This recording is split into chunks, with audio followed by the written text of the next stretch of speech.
back on the record in People versus Schurr. Looks like all parties are present except Mr. Dodge. And so are we ready to proceed, Mr. Bordenberg? Ms. Harrison? Yes, Your Honor. Yes, Your Honor, we'll be calling Sergeant Timothy Johnston.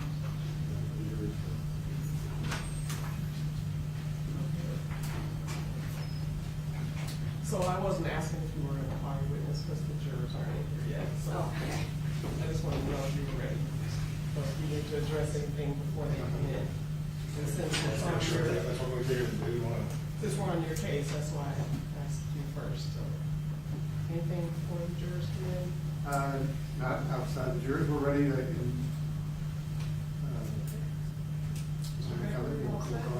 Yes, Your Honor.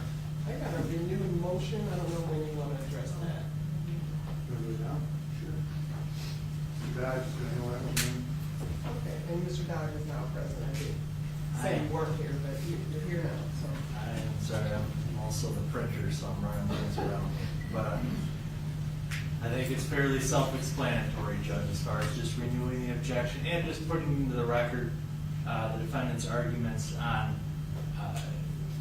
the pending reasons that we feel may show intent on the part of Mr. Lyoya to use the weapon on Officer Schurr. So far, it's been the prosecution arguing what his intentions were, what was apparent to a witness, based on a cell cam video where it's pretty clear, maybe recording when the user wants it. It gets put down, oh, he hit you too, gets put back up at a certain time. So everybody's basing their opinions on what Mr. Lyoya's intentions may have been from the cell cam video. But we feel we should be able to argue what his intentions may have been based on the fact that if he were placed into arrest there, he's either wanted on several things or was certainly in violation of the law from several courts on probation. Okay, I'm just going to stop you because I don't want to place a bunch of things about Mr. Lyoya on the record. The court's already determined that they're not admissible or relevant. And so just addressing the renewed motion under 404 and 405. 405, I don't believe is applicable because that has to do with reputation or opinion. In Part A of that rule, Part B of the rule says that when a person's character or character trait is an essential element of a charge or defense, then it could be proven by relevant, specific instances of the person's conduct. That's not what you're requesting, so that particular rule does not apply. As far as 404, I believe that perhaps maybe 404-2B could apply because in that rule it states that in a homicide case, when self-defense is an issue, the defendant may offer evidence of the alleged victim's trait for aggression. However, in the motion that you listed, the only point out of you listed 9 separate issues, the only one that could potentially have to do with aggression is the first one, and then that is the arrest warrant that you mentioned before, which is not evidence. There's nothing proven, it's a warrant. So, like I said, we compared it to your client, it's as if saying your client has a particular trait for aggression because he's had a warrant for the second-degree murder charge, and that wouldn't be appropriate either. And so I also believe that any attempted explanation, even those that have already been put forth by different witnesses, any attempted explanation of what was going on in Mr. Lyoya's mind, it would be pure speculation on the part of any person. It's impossible to know what was in his head. It's also not relevant what was in his head. What is clear, what is in evidence, is that he was clearly fighting with the officer. Why he was fighting, I don't know that that's relevant. He clearly is fighting. He's clearly drunk. That is evidence that has been placed on the record. He clearly didn't have a driver's license to present to the officer when he stopped him. he clearly didn't obey several commands. It doesn't matter why he didn't. It doesn't matter why, just like it doesn't matter why he was drunk. He was drunk. Those are the facts. You can clearly argue that he was intending and he was trying to do this. You can argue that just the same as the people can argue that he wasn't trying to.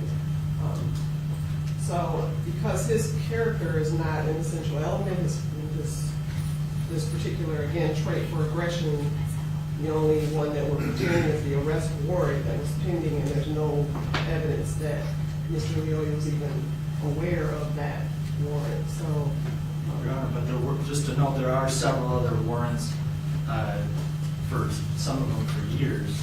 but none of them have to do with aggression. There's prior convictions for domestic violence, so if the prosecution opened the door, he's a really good guy, at least usually when it's my client, if I call a witness and they say that, the prosecutor's following right up with Right, because that's prior a defendant, conviction. and you're treating Mr. Lyoya as if he's a defendant, and he isn't. Your client is a defendant. So the door can't be opened on other parties involved.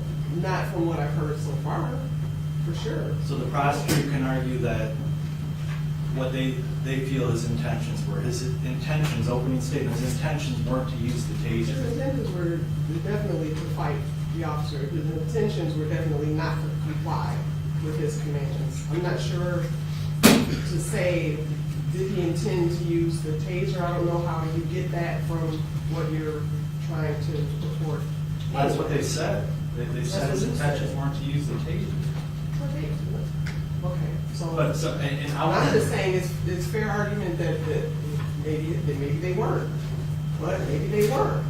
No one knows, because that's what it was in his head at the time. So to say, well, he's got this warrant, so he must have meant to use it, that it doesn't jive. well, a car full of unlawful contraband that would Well, show again, multiple felonies. I'm just, again. those are legitimate reasons why you would not. Right, follow but his say command. none of that existed, but he's still, everything that we know is already there. Why does it matter if he had all these prior things versus the fact that he's clearly at least 3 times the legal limit drinking and driving? For example, he's clearly fighting with the officer. So why he's fighting with the officer, if it was no reason, it wouldn't change anything. Right. It wouldn't change the fact that he's not complying. Your Honor, you made a ruling prior to trial, state of mind, and then now we've had several occasions where the prosecution argues what his intentions were, what Mr. Lyoya's intentions were. I didn't hear them argue it several times. I think during opening, he may have made a comment, but And the witnesses that they've elicited testimony from about what Mr. Lyoya's intentions were. So I don't mean to test the court's patience. I made a record as far as why we think the doors were. and I don't believe that testimony was necessarily elicited. I do recall witnesses testifying to things, including on the video, that, as you mentioned, I don't know if you mentioned or Mr. Porter mentioned it just a few moments ago, but stating how the cell phone video, the friend taking the cell phone video, saying he doesn't have a taser, or I don't see a taser. Oh yeah, yes I do. So I mean, the jurors will see what they see. They know, they have the evidence that has been presented by the people, and I just still am maintaining my previous ruling for all the reasons that I stated, that these 2 rules do not allow or make that those particular allegations or the things listed doesn't make them relevant or admissible. I'll say admissible. So they're not admissible. And then we can have the jurors come in. If there's nothing else. Is there anything else for defense before the jurors come in? I know you're on. Mr. Becker, anything? Nothing here, Honor. Okay, so we'll have them come in. And then I'll have you call this.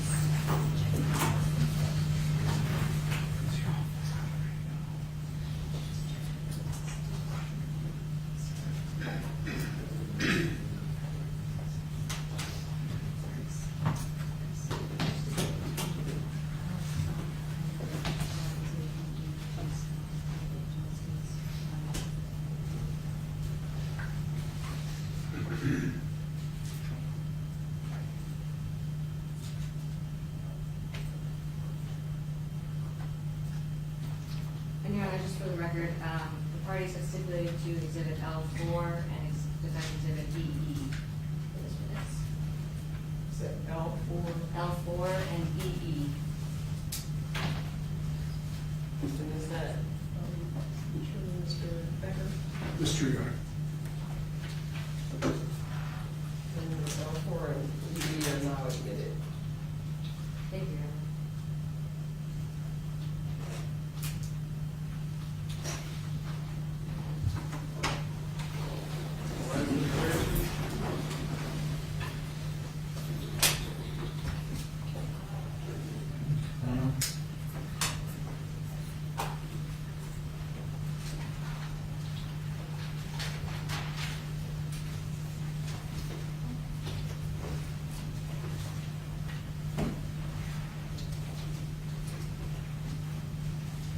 Welcome back. You may be seated. And the defense requires first witness, or your next witness. Your Honor, the defense would like to call Sergeant Timothy Johnston to the stand.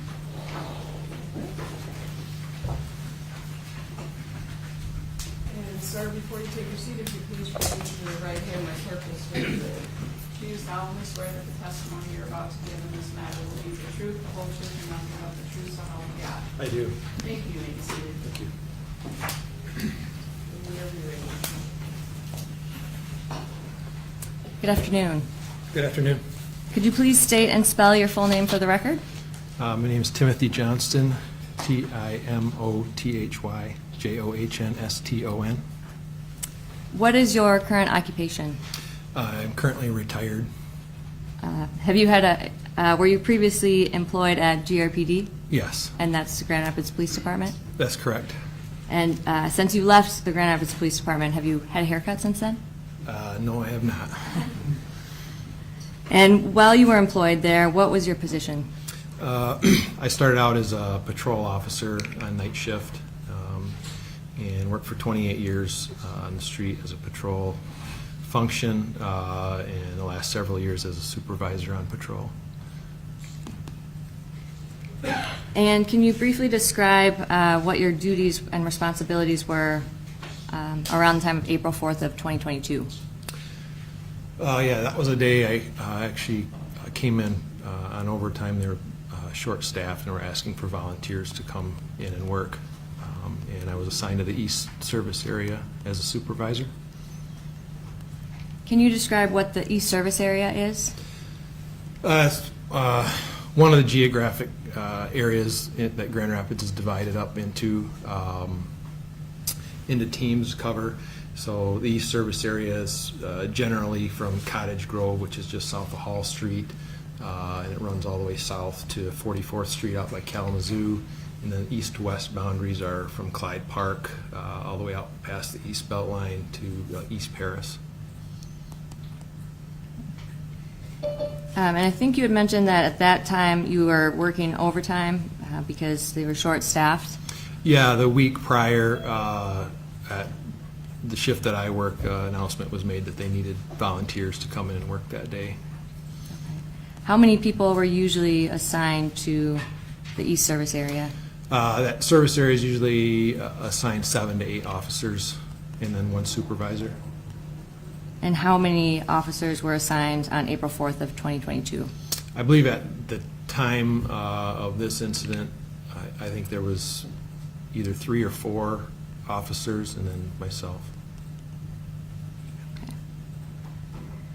And as part of your duties as a supervisor, can you explain a little more what your duties were? So I would respond to major incidents. I wouldn't go to some of the, I guess, standard type of calls that come out, but anything involving like felonies and that sort of thing. And then to supervise those scenes as well as review officers' reports.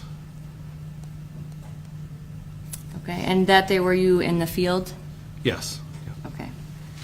And in your experience as a Grand Rapids police officer, were you ever involved in tense, rapidly evolving hand-to-hand use of force situations?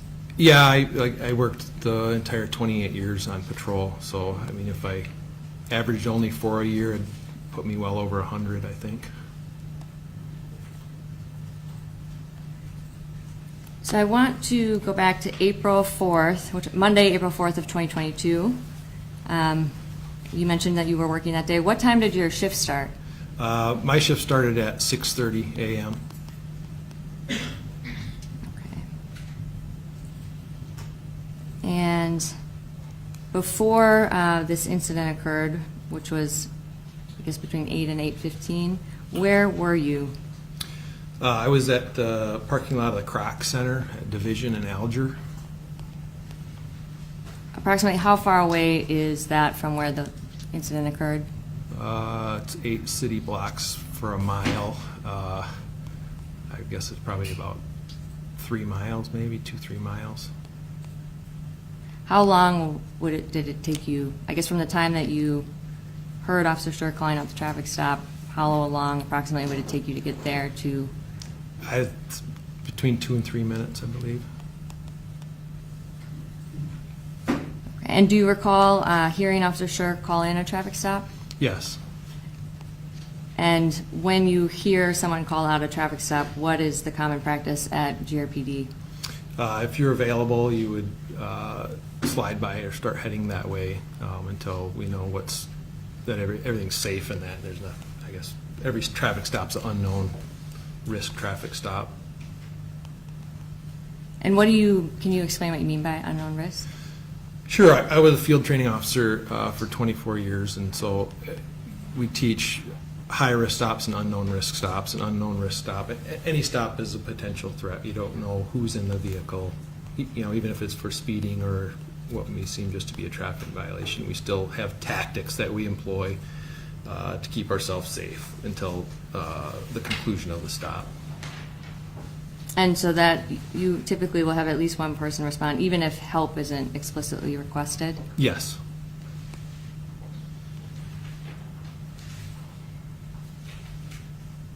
And when you were on your way to respond, once you heard Officer Schurr call out the traffic stop, what did you do?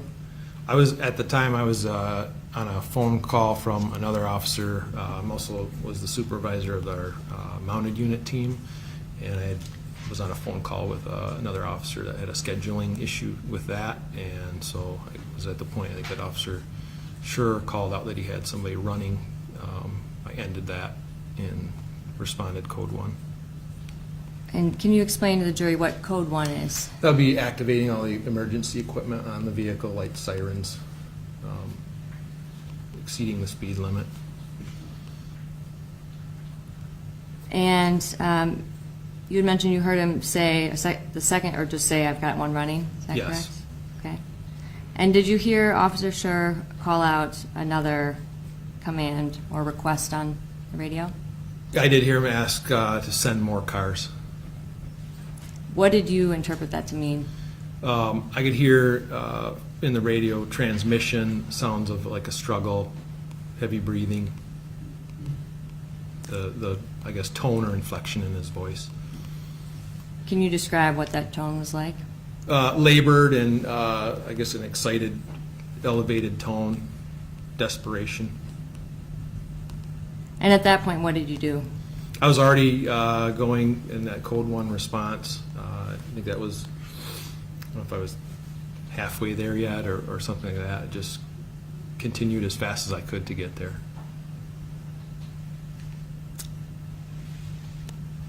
And do you know approximately how long after you heard Officer Schurr call out the initial traffic stop that you arrived on scene? I think it was, again, somewhere between 2 or 3 minutes.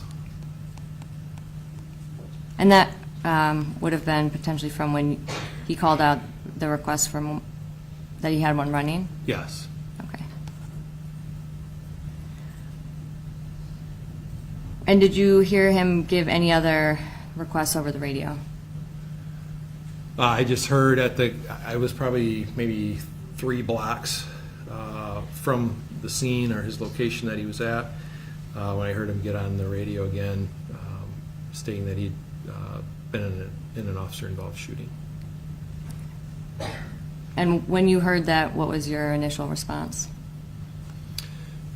I was still had to make a couple more turns to pull up on scene, and I came around the corner and could see his cruiser and the suspect vehicle ahead of me. Another officer, Mott, and his partner, Officer Grace, arrived pretty much simultaneously with me at that point. And what did you know when you arrived on scene? Really, only what had been transmitted over the air, that there had been a foot pursuit, the sounds of some kind of struggle, and then Officer Schurr saying that he had been an officer-involved shooting. At that point, I didn't know who was the suspect, how many suspects, what their locations were, what kind of weapons were involved. There's more unknowns than knowns. And what did that indicate to you? For me, as a supervisor, even line officer arriving first on scene, our priority is to secure the scene and make sure there are no more threats to officers or the public in any way, and then render aid. And when you arrived on scene, once you got out of your car, what did you observe? Again, I think either Officer Grace or Officer Mott kind of ran up at the same time that I did.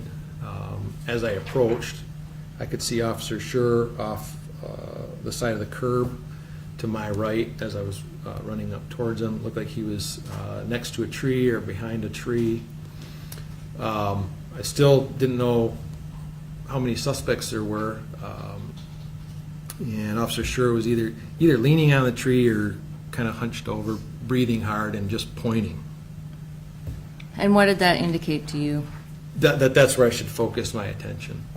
And what did you observe about, or I guess have you worked with Officer Schurr before April 4th of 2022? Only on a couple of occasions because we worked opposite rotations. So I did have one incident with Officer Schurr a couple months before that. We worked a sexual assault case together that we received awards for. And when you saw Officer Schurr that day, what did you notice about him when you arrived? Complete exhaustion. He was bent, like I said, he was sort of bent, hunched over. You hear him breathing. Even in his radio traffic as I was approaching, you can hear this breaths, gasping for air. Okay. And what did that indicate to you? That he'd reached his physical limit. It reminded me of at the end of an Olympic sprint race or something. You see the athletes afterwards with their hands on their knees, breathing hard. And once you saw Officer Schurr, what did you do next? He was on his feet at least, and I knew another officers that were closer to him would assist him. So I guess I turned my attention still to trying to secure the scene. I could see another occupant outside the vehicle, and I could see Mr. Lyoya on the grass off to the right. Okay. And at that time, did you know who either of the parties were? Either Mr. No. Lyoya or the passenger of the No. vehicle? Okay. And were you wearing a body-worn camera at the time that you responded? Yes, yeah. And was your body camera on when you responded? Yeah, it was automatically activates when you activate the emergency equipment in the vehicle. As soon as you turn on your lights or your siren, your body cam is activated, as well as the in-car dash camera. Okay. And have you reviewed the body-worn camera footage related to this incident on Yes. April 4th? Yes. Okay. And Your Honor, I would ask to publish Defendant's Exhibit EE, which has already been stipulated to, which is the body cam footage of Sergeant Johnston.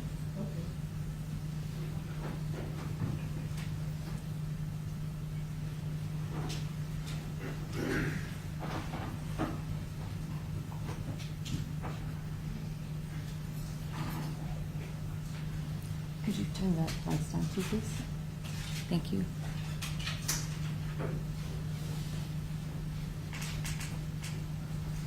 On your head. Turn around, face the car. Walk back towards us. Keep your hands on your head. Keep to the right. Keep to the right. Go to the right. The right. Now come back this way. Keep walking back. Keep Keep coming back to me, partner. Jesse, one more. Keep coming back to me. 54. 10 more steps. Pause it. Sorry, thank you. And for the record, this is at the 22-second mark of Defendant's Exhibit EE. Sergeant Johnson, I noticed that you have your firearm drawn. Can you explain why? Again, with this, an officer-involved shooting that's just occurred, again, I do not know what kind of weapons may be involved, who is in possession of them, who all may be in the vehicle. So it's just for protect myself if someone was to draw a weapon. The same reason we order them hands on their head. We don't want them reaching around the waistband or pockets where weapons may be. So we'll keep the hands in view the whole time. Okay, and why were you ordering him to walk backwards towards you? We would bring him back. In this position puts us at a tactical advantage, and then we can secure that person and pat them down for a weapon. Make sure they're unarmed before we proceed with securing the rest of the scene. I can't let that person just be wandering around or get behind me and potentially attack me. Because again, I don't know where these threats might come from. A lot of unknowns. Bob, can you play these? 10 more steps. 10 more steps. Keep going. Okay, down to your knees right there. Keep your hands up. Keep your hands on your head. Down on your knees. They're on the way, mid one. Put your hands behind your back. Hold the face in the air. Bend over your waist. Do not look back.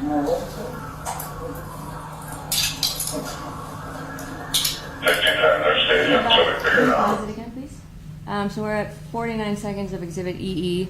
I noticed you were what seemed like kind of yelling at the individual who was getting out of the car. Why is that? If you notice at the beginning of the video, I started giving him commands to move right, but he moved left several times, and so I'm just projecting my voice so he can hear me, and I guess to emphatically give those commands to gain compliance or obedience from them. So as quickly as I can, because my ultimate goal still is to clear that car and then render first aid. So I need to get obedience quickly, make the scene safe as quick as I can in order to administer first aid. And why did you order the passenger of the vehicle to be detained at this point? Again, I still don't know what his involvement was in this incident, and I don't know if he has a gun in his sweatshirt or in his waistband or anything. Okay. Bob, can you play, please? I'm gonna move. I need wireless coverage on the vehicle here. Is there anybody else in that vehicle?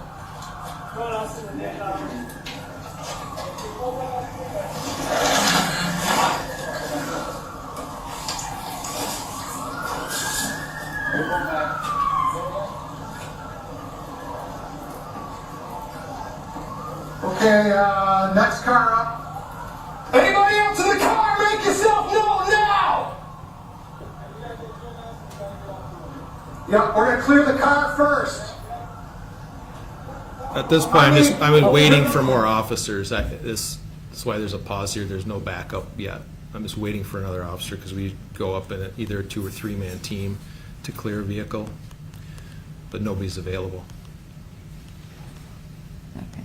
And why do you, when available, why do you typically want 2 or 3 people to clear a vehicle? So you can cover multiple sides of the car. There's also, I guess, sometimes concerns even with surroundings too. So whenever there's high-risk incident, there's people, some are focused on the car, one side of the car, the other side, and other people covering, and again, I don't know how many people have fled from this car. I don't know if there's other potential suspects hiding between these houses or anything. Okay. And that was stopped at 1 minute and 26 seconds.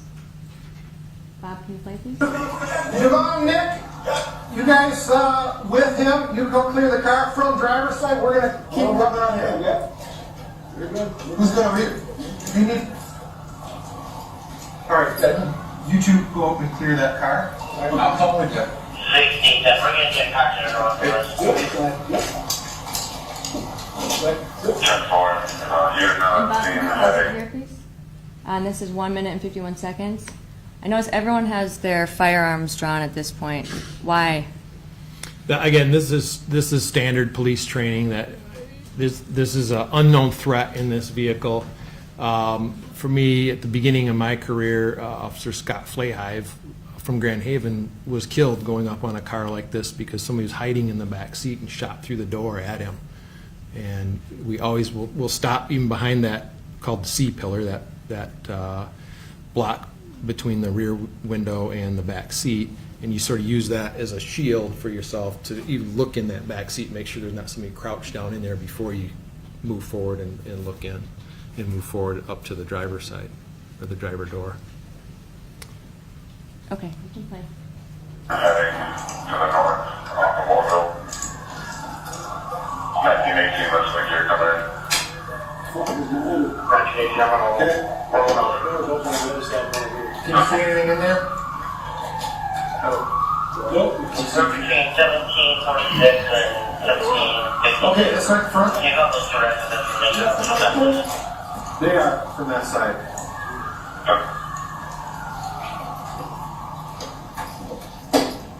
I don't know. And when you approach the car from behind, Bob, can you back up just a little bit? Sorry, I don't know the timer, but if you could go back to as they were approaching the car from behind. A little further. Yeah. Or a little further back, sorry. All right, from here, I guess, go forward a little bit. Yeah, play it from here. Okay, stop it from here. I guess as you were approaching the car, could you tell how many people were inside or if anyone was No, inside? I think it was a combination of, it was like rain and sleet, so it was cold on the outside of the car, and I don't know if it was from breathing occupants inside, or it was like the back window particularly was very obscured, like fogged up, and then with the reflection with the wet glass and rain, it was very difficult to see in there. At one point, I think, if you go for, I think I even put the light on the end of my gun like right up to the window to try to get at least the back seat floorboards and that to light up, because I couldn't really tell through the back window. Okay. And once you were done clearing, or I guess what happened next after you cleared the car? At that point, we sort of rallied back, I think, near the cruiser and go around and then form a team to move up to where Mr. Lyoya is laying in the grass there. And again, I still don't know, we have a fear of this person could be playing possum, so to speak, or, if there's still a potential threat, even as we approach to render aid, if there's any kind of weapon present. And when did you first become aware that there was Mr. Lyoya had possession of a taser? At the point that I approach him, I think if you show the video further, we approach, and at first I see like a black angular object slightly. He's face down and sort of under where his left hip would be. I initially thought that was like the back corner of like a Glock handgun or something, but as I got closer I could tell that it was Officer Schurr's body camera that apparently fallen off, and it was like halfway under Mr. Lyoya. And then I ended up grabbing Mr. Lyoya by his right arm to roll him towards me. And as I did that, then I could see the yellow taser under the right side where I pulled his arm out from. Your Honor, permission to approach? And I am, yeah. And I am I'm showing him what's been previously marked as Defendant's Exhibit L4, which the parties have stipulated to. Sergeant Johnson, do you recognize this? It appears to be a still picture of Officer Schurr's taser in the mud next to what I believe is Mr. Lyoya's hand. And you had just described that when you found the taser, it was under Mr. Lyoya's body. Yes. Was this photo taken, I guess to your knowledge, was this photo taken after you had already rolled him over? Yeah, when we originally came up to him, it was over top of it, so we didn't even see it until we rolled him over onto his back. Okay.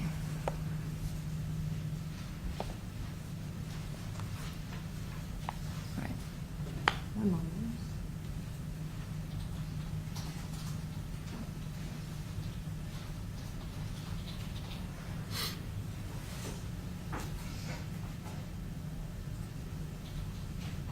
All right, thank you. I have no further questions. Briefly, Honor. Good afternoon. Good afternoon, sir. I was asking if you're on vice, because usually vice officers kind of look like that, and you're just retired. Retired, yes, sir. Just want to go back to some of your statements that you made. The first thing you said is, you taught this when you were with Grand Rapids Police Department. You did some of the training for officers on traffic stops, correct? Yes. Yeah. And one of the things you said was every traffic stop is an unknown risk. That's correct. You don't know what's in that car. Yes, sir. You don't know who's in that car. You have to Yes. answer out loud. I can see Yes, you. sir.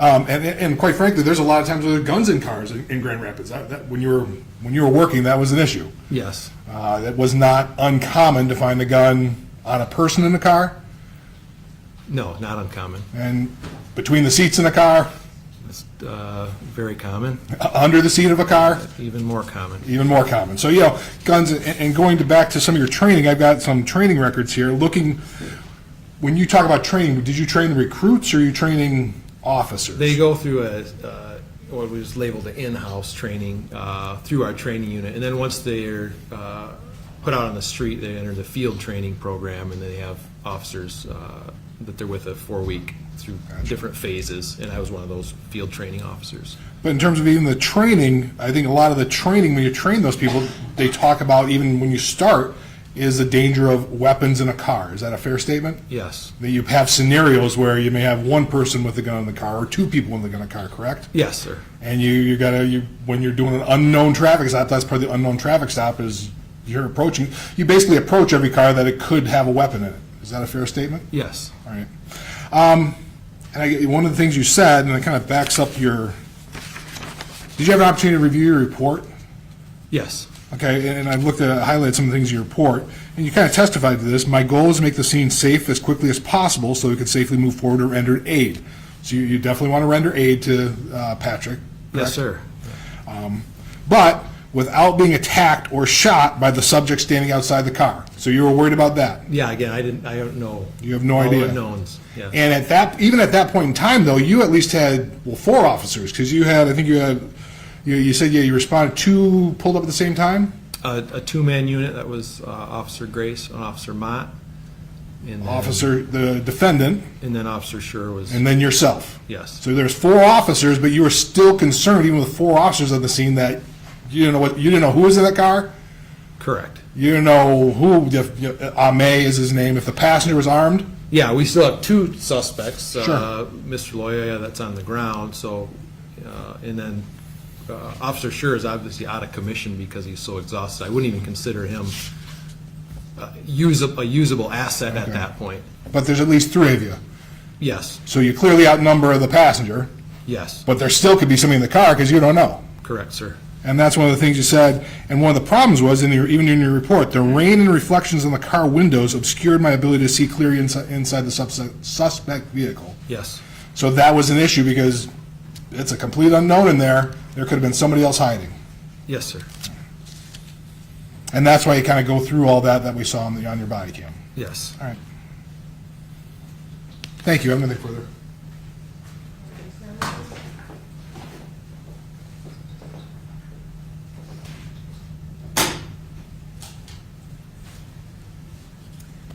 And Sergeant Johnson, I just have one question for you.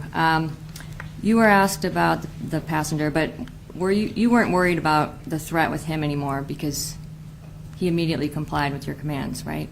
Once he's been secured, detained, and patted down, yeah, he's secured off to the side.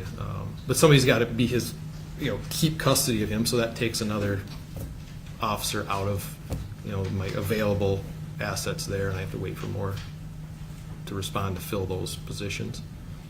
And at that time, there were multiple, how many officers were on scene? I don't even know because a lot of the activity was behind me. I could hear some sirens getting closer. At some point, I think Officer LaHeis and then Officer Sanders arrived. And those are the two that went up with me to clear the car. And when you chase individuals, is it also common for them to be armed with weapons? Yes, I've tackled several people that had guns on them. Thank you. I have no further questions. Just one follow-up, I just want to make sure you're clear. She said, in her question, that one question was you weren't concerned about the person standing outside the car. But your statement, you said, in your report, the subject in the front yard without being attacked or shot by the subject standing outside the car. So when you initially showed up, there's a person standing outside the car, right? I don't understand what the discrepancy. That was her question. I just want to make sure. Well, I think the point was that at what point was he no longer a threat, and that's why I explained not until he's secured. He is a threat until he's secured and patted down. So that's what I'm saying. When you pull up and he's standing outside the car, He's a potential threat. Yeah.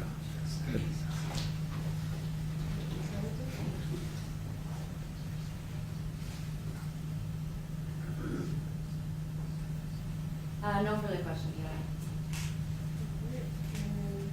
I don't see any hands raised on the jury. May this witness be excused? Ms. Hamilton? Yes, Your Honor. Any objection? no objection, Your Honor. Thank you very much, Your Honor. Thank you, Your Honor.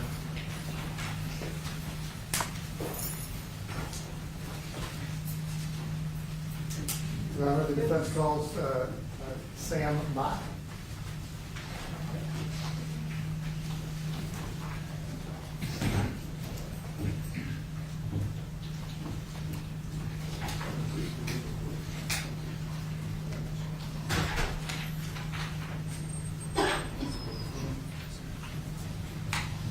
Good afternoon. And sir, before you take your seat, if you could please raise your right hand, my clerk will swear you in.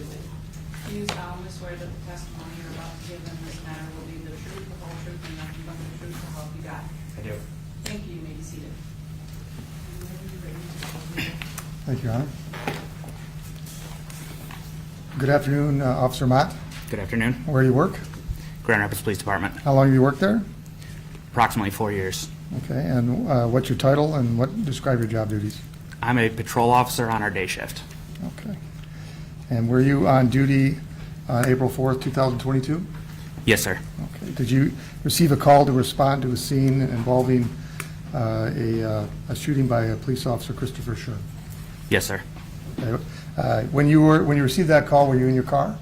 Yes, sir. All right. Was anybody with you at that time? Yes, sir. I was doubled up with a partner. What does that mean? It was 2 officers in 1 car. Do you recall who was with you? Yes, sir. Who was that? Officer Jordan Grace. Okay. Did you respond to the scene? Yes, sir. I'd like you to tell us what you saw as you arrived in your car. As I pulled up to the scene, Sergeant Tim Johnston was pulling up as well. We saw Chris standing a couple of houses down in the block to our north. He was standing in the middle of the street, and we couldn't see anything else other than another vehicle with an individual standing on the passenger side of that vehicle. Okay. And you would refer to Chris, you're talking about Officer Schurr? Yes, sir. Had you ever met Officer Schurr before? Yes, sir. Okay. Are you guys friends? How do you describe your relationship with him? We played basketball a couple of times when we weren't at work. Okay, so kind of just somebody you might hang out with playing basketball, but no deeper relationship than that? Correct. All right. Now, you say you played basketball with him. Have you ever seen him exert himself playing basketball? Yes, sir. Could you describe his level of physical fitness? He had excellent cardio. He was one of the few guys that would continue to run the entire time we were playing. Was he in better shape than you or worse shape? Yes, sir. Okay, all right. Okay, so as you approached the scene, did you get out of your cruiser? Yes, sir. And did you have an opportunity to engage with Officer Schurr? I did. Can you please describe what you saw as far as Officer Schurr's physical condition when you engaged with him? As I approached Officer Schurr, he was standing on the rear passenger side of a vehicle that was parked along the curb. Officer Schurr appeared to be out of breath, and he was having trouble making any comments towards us, and he looked absolutely exhausted. He was kind of looking down towards the ground. At that point, I told Officer Schurr to go take a breather. Okay. Did you follow up with him at a later time? No, sir. Okay. You also mentioned that there was another individual at the scene that you were concerned about and other officers were engaging with. It was the passenger of that car? Yes, sir. All right. Did you have a chance to interact with that passenger? Yes, sir. Okay. Please tell us what you observed when you talked to the passenger of the car. I took possession of the passenger, placed him in cuffs. As I was walking him back to the car, he appeared very intoxicated. He smelled of alcohol and continuously asked me if his friend was okay. Okay. And you placed him in the back of a patrol car? Yes, sir. Did you obtain his phone for evidence? Yes, sir. And you preserved it for such? Yes, sir. I placed it in airplane mode. Nothing further. No questions? I don't see any hands raised on the jury. May this witness please speak into the podium? Your Honor. No objection. No objection, Your Honor. Thank you very much. Your excuse. Thank you, Your Honor.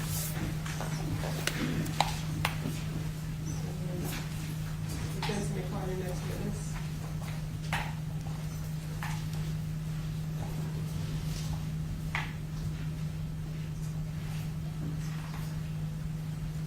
The defense will call Kotti.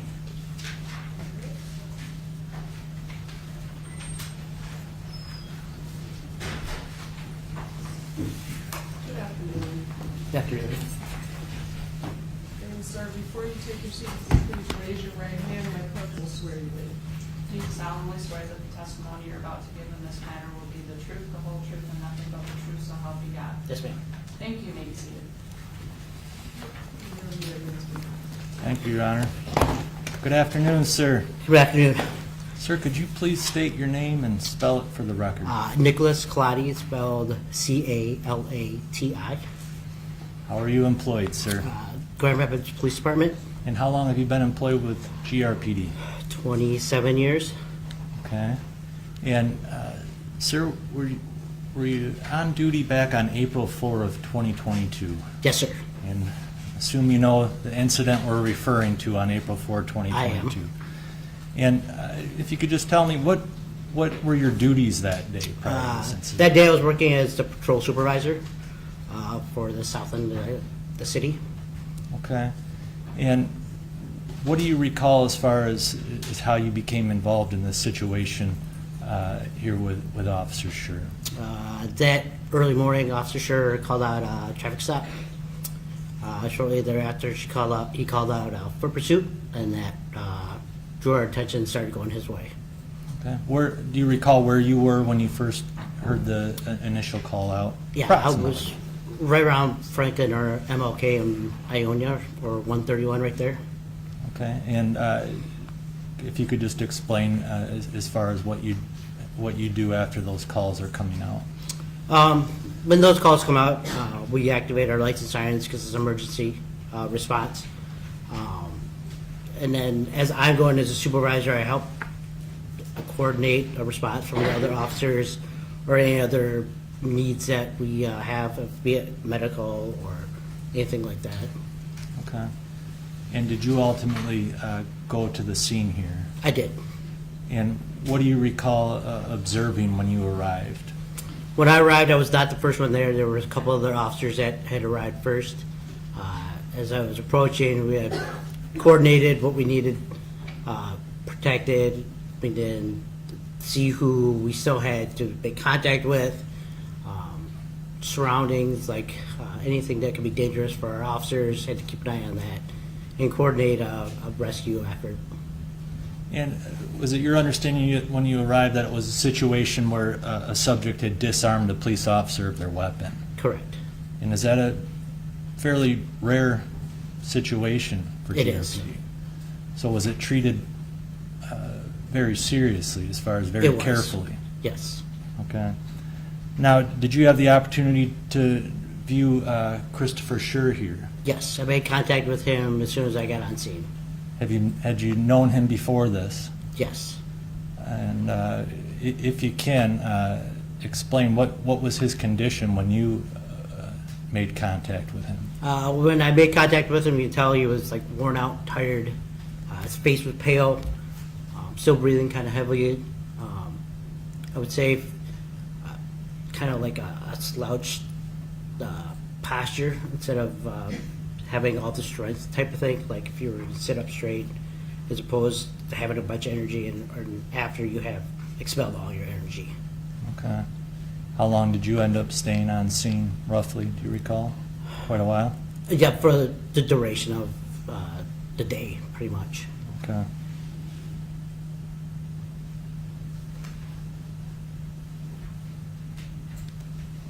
That's all I have. Thank you, sir. No questions? I see one hand raised on the jury, so I'm like, clerk, please grab that question.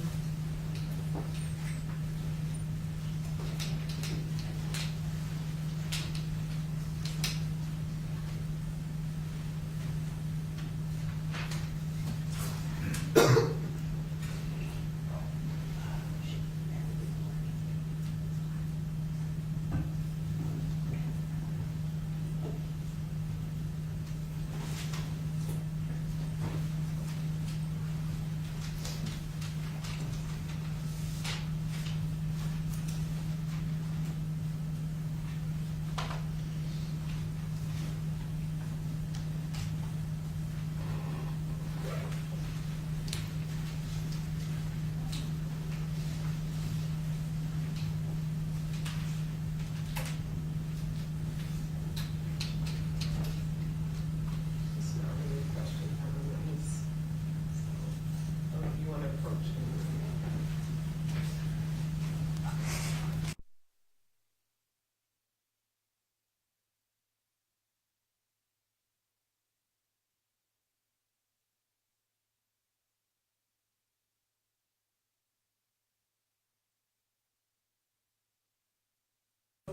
May this witness be excused, Mr. Hodge?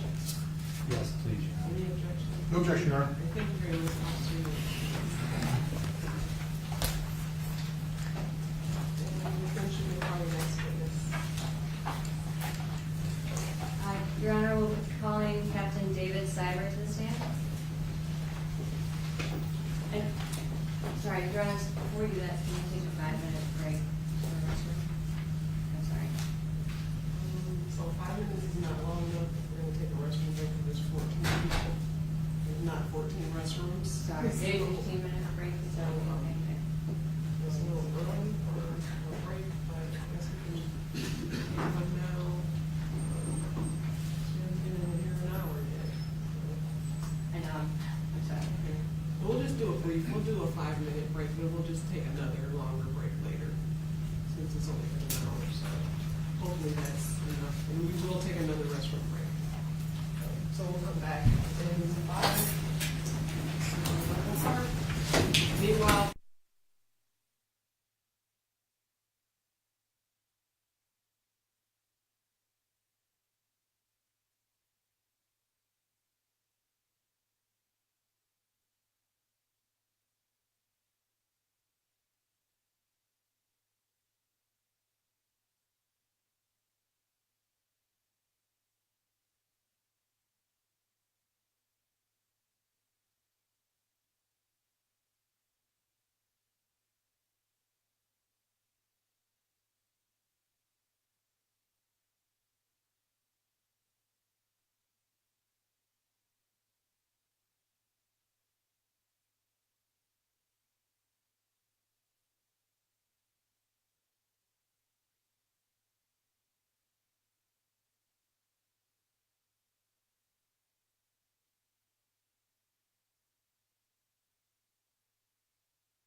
I do. Thank you, you may be seated. Thank you.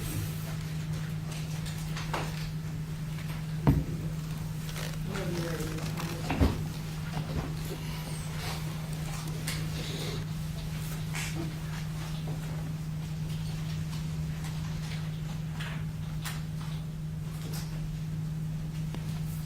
Sorry, a lot to go through with Captain Cyber.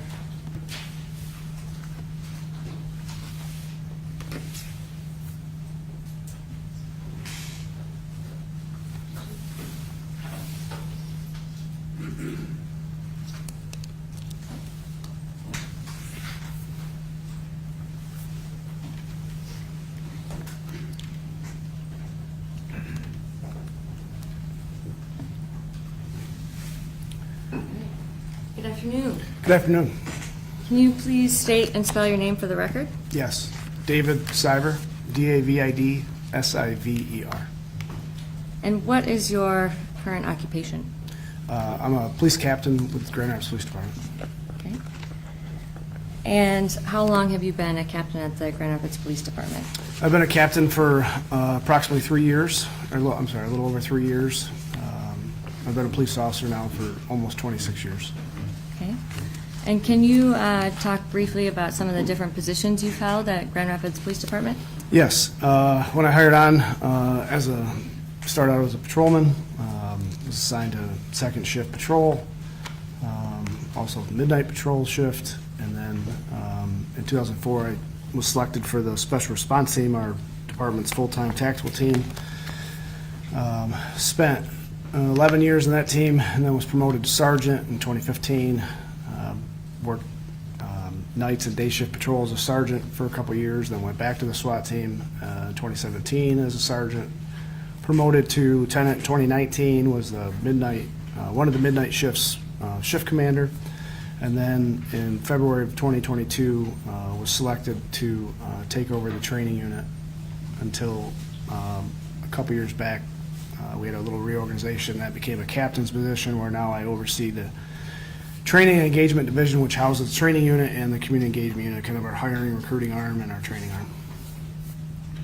And how long have you been involved with the training unit generally? As the commander for 3 years, a little over 3 years now, but I've been involved in training since roughly 2002, when I was selected as a defensive tactics or subject control instructor. And then 2004, emergency vehicle operations instructor through the state police. 2006 or 2007, I became a firearms instructor, Krav Maga instructor. What is that? Sorry. I'm sorry. Krav Maga is another form of defensive tactics, a system, if you will. And then 2013, I became a field training officer as well. Okay. And I'm sorry, and then also a Taser instructor since 2005 or 6 as well. And a master Taser instructor a couple years back that just lapsed. Okay. Have you received any, in addition to this, have you received any specialized training in law enforcement, defensive tactics, or other use of force? Yes. The certification courses are usually a week or two long.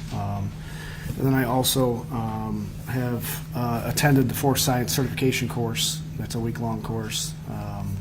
The Executive Management Program through Northwestern's Policing Institute also. Okay. And but prior to working with the Grand Rapids Police Department, did you work for any other agencies? Yes, I started my career in the city of Saginaw back last century, 1999. I got laid off. That's how I ended up here. Okay. And when you came to Grand Rapids, what are some of, I guess, why did you come to Grand Rapids? One, for the opportunity. Right, it's a much larger agency than city of Saginaw. A lot more growth and opportunity, job satisfaction, those kind of things. So. Okay. And have you taught or trained officers in the use of force and defensive tactics? I have, since roughly 2002 in those various areas. We have regular mandatory training where it's in-service training, if you will. So those blocks of instruction rotate through the year, and I've assisted in those since 2002, 4, 5, 6, in that range.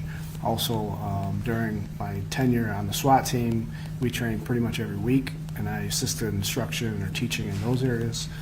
I also assisted teaching at Grand Valley State Police Academy in the areas of subject control, use of force, other topics since 2004 to roughly 2015.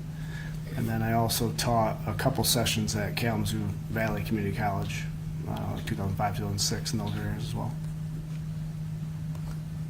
Okay, and you mentioned you mentioned subject control. Were there any other topics that you have taught? Yes, obviously firearms, kind of I refer to it more of a critical skills area, so that component of communication, driving, use of firearms, subject control, kind of just a broad spectrum of the job, if you will.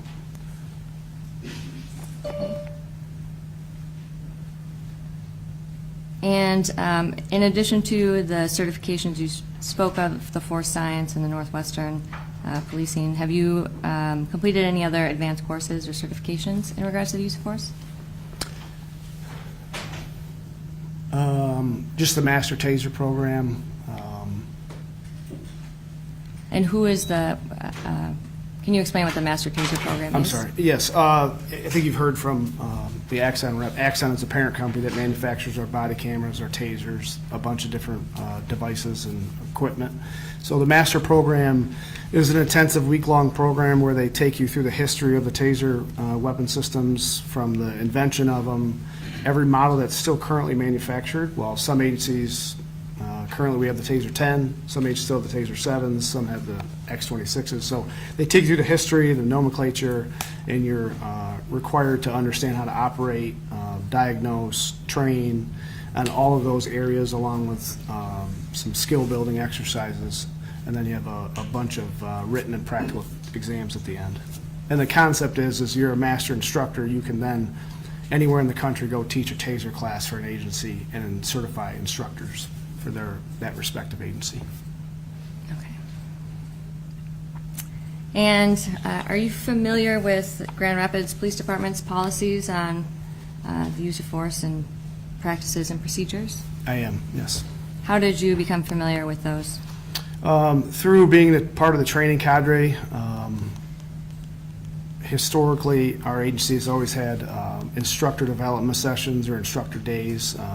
So we discussed trends and policies and that, and then as I promoted up, it became more of a command level. That's historically how the chief's office and work groups get policy changes through by several different entities reviewing them within the agency.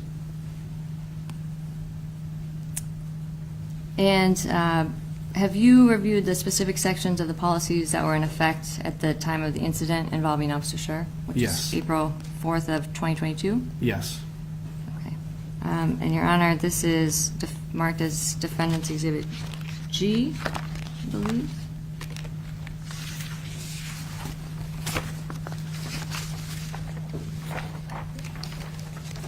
Oh, sorry. Defendant's Exhibit E is the Grand Rapids Police Department policies.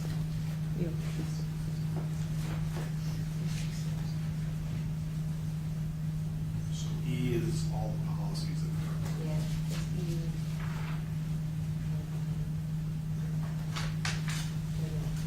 No objection, Your Honor. To the admission of, Apparently it's E 1 through 10 is what I'm understanding. are you moving for admission of those at this time? Yes, Your Honor. And these are the Grand Rapids Police Department policies, and it's E1 through E10. It includes the use of force, firearms. All right, so I'll admit 1 through 10 into the evidence at this time. Thank you, Your Honor. And I guess while we're doing this, we also have Defendant's Exhibit F, which is the mandatory training.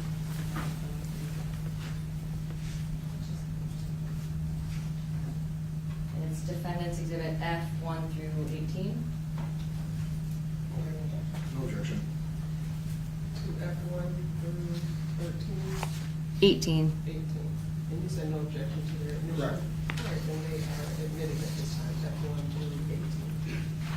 Thank you, Your Honor.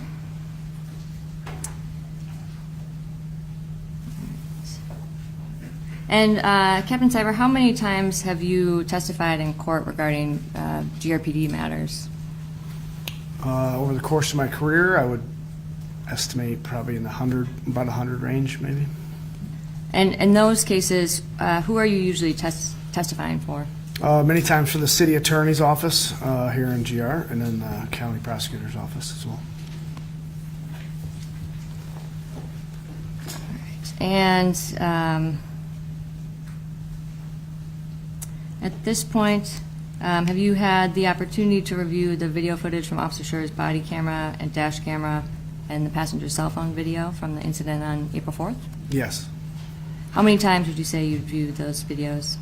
Prior to this week, through the trial, probably 12 to 15 times. And do you feel familiar enough with the content of these videos to answer questions related to the training and policy topics involved in this incident? Yes.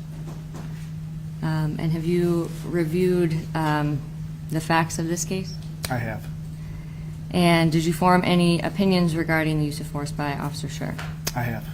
So he can't give opinion testimony because he's not an expert. I was going to move to qualify him as an expert at this You time. have to do that before he introduces his opinion.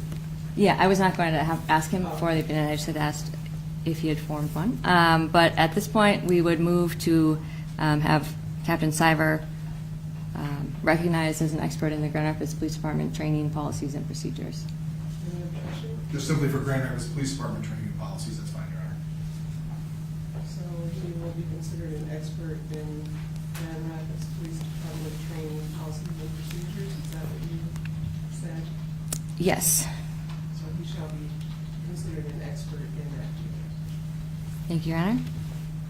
And Captain Cyber, can you tell us a little bit about your role at GRPD regarding policy review and analysis? Yes. So like I explained a minute ago, as I promoted, especially since I took the lieutenant role in charge of the training unit and now my current captain position, yearly, roughly, we do policy reviews to keep up with national changes or court decisions that would affect our policies and procedures. We continually try to update our training materials, I guess, outlines every session, things like that. And are you familiar with the GRPD's policies on the use of force? Yes. And Your Honor, I do have, I would ask for permission to publish a demonstrative that has Exhibit E, which is the GRPD policies on that. What do you want to publish? I'm sorry. Defendant's Exhibit E, but I put sections of them just for purposes of trying to go through them. The ones that I just admitted? Yes. Okay. And yes, we may publish that. Okay.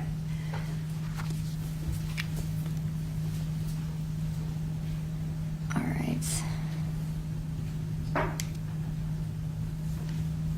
Okay, so can you tell us a little bit, I kind of want to walk you through and have you help explain to the jury what Grand Rapids Police Department policy is on the use of force. So I'm going to kind of have you talk to us about that a little more. So I am showing you what is part of E, Exhibit E1.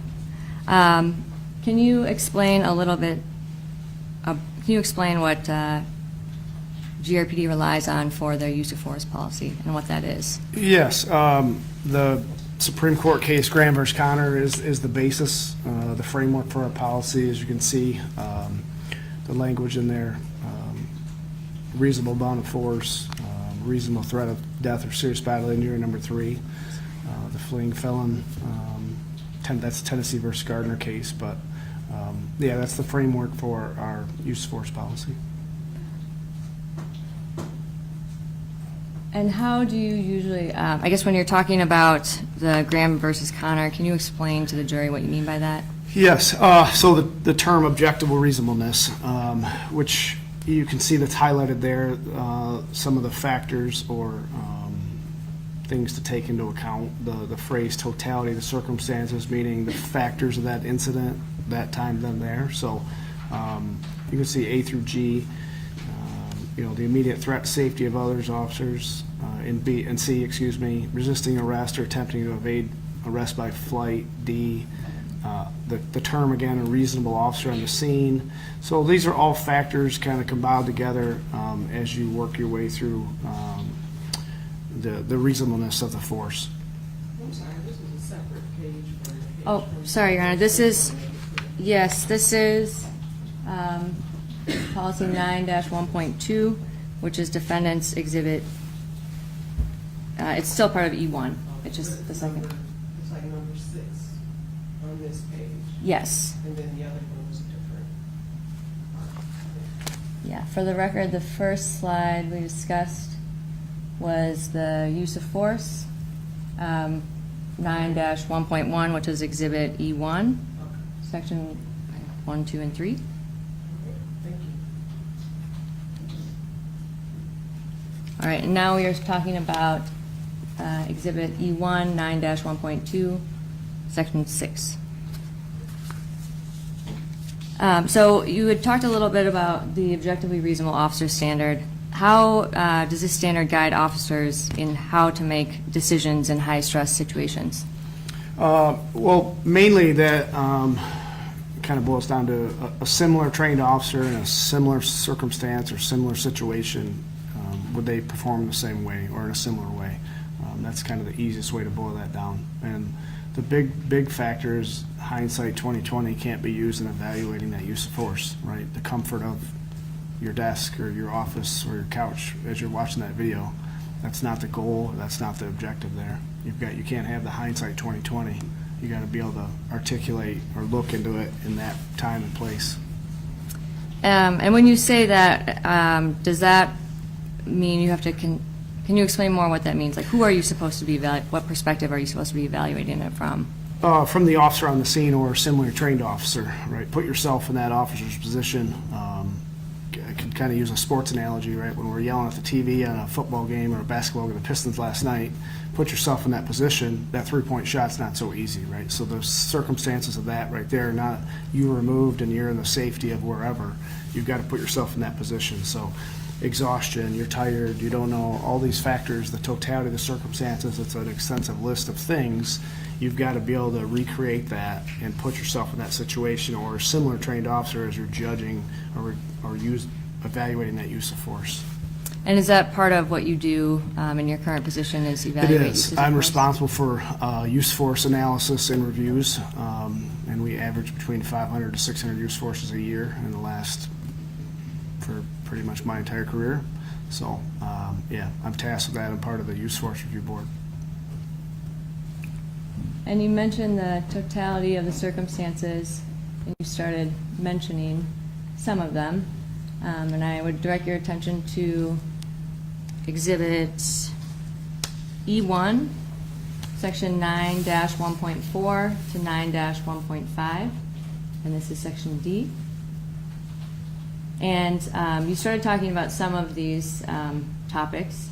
Can you talk a little bit more and explain what you are, or officers are trained to consider under the totality of the circumstances? Yes.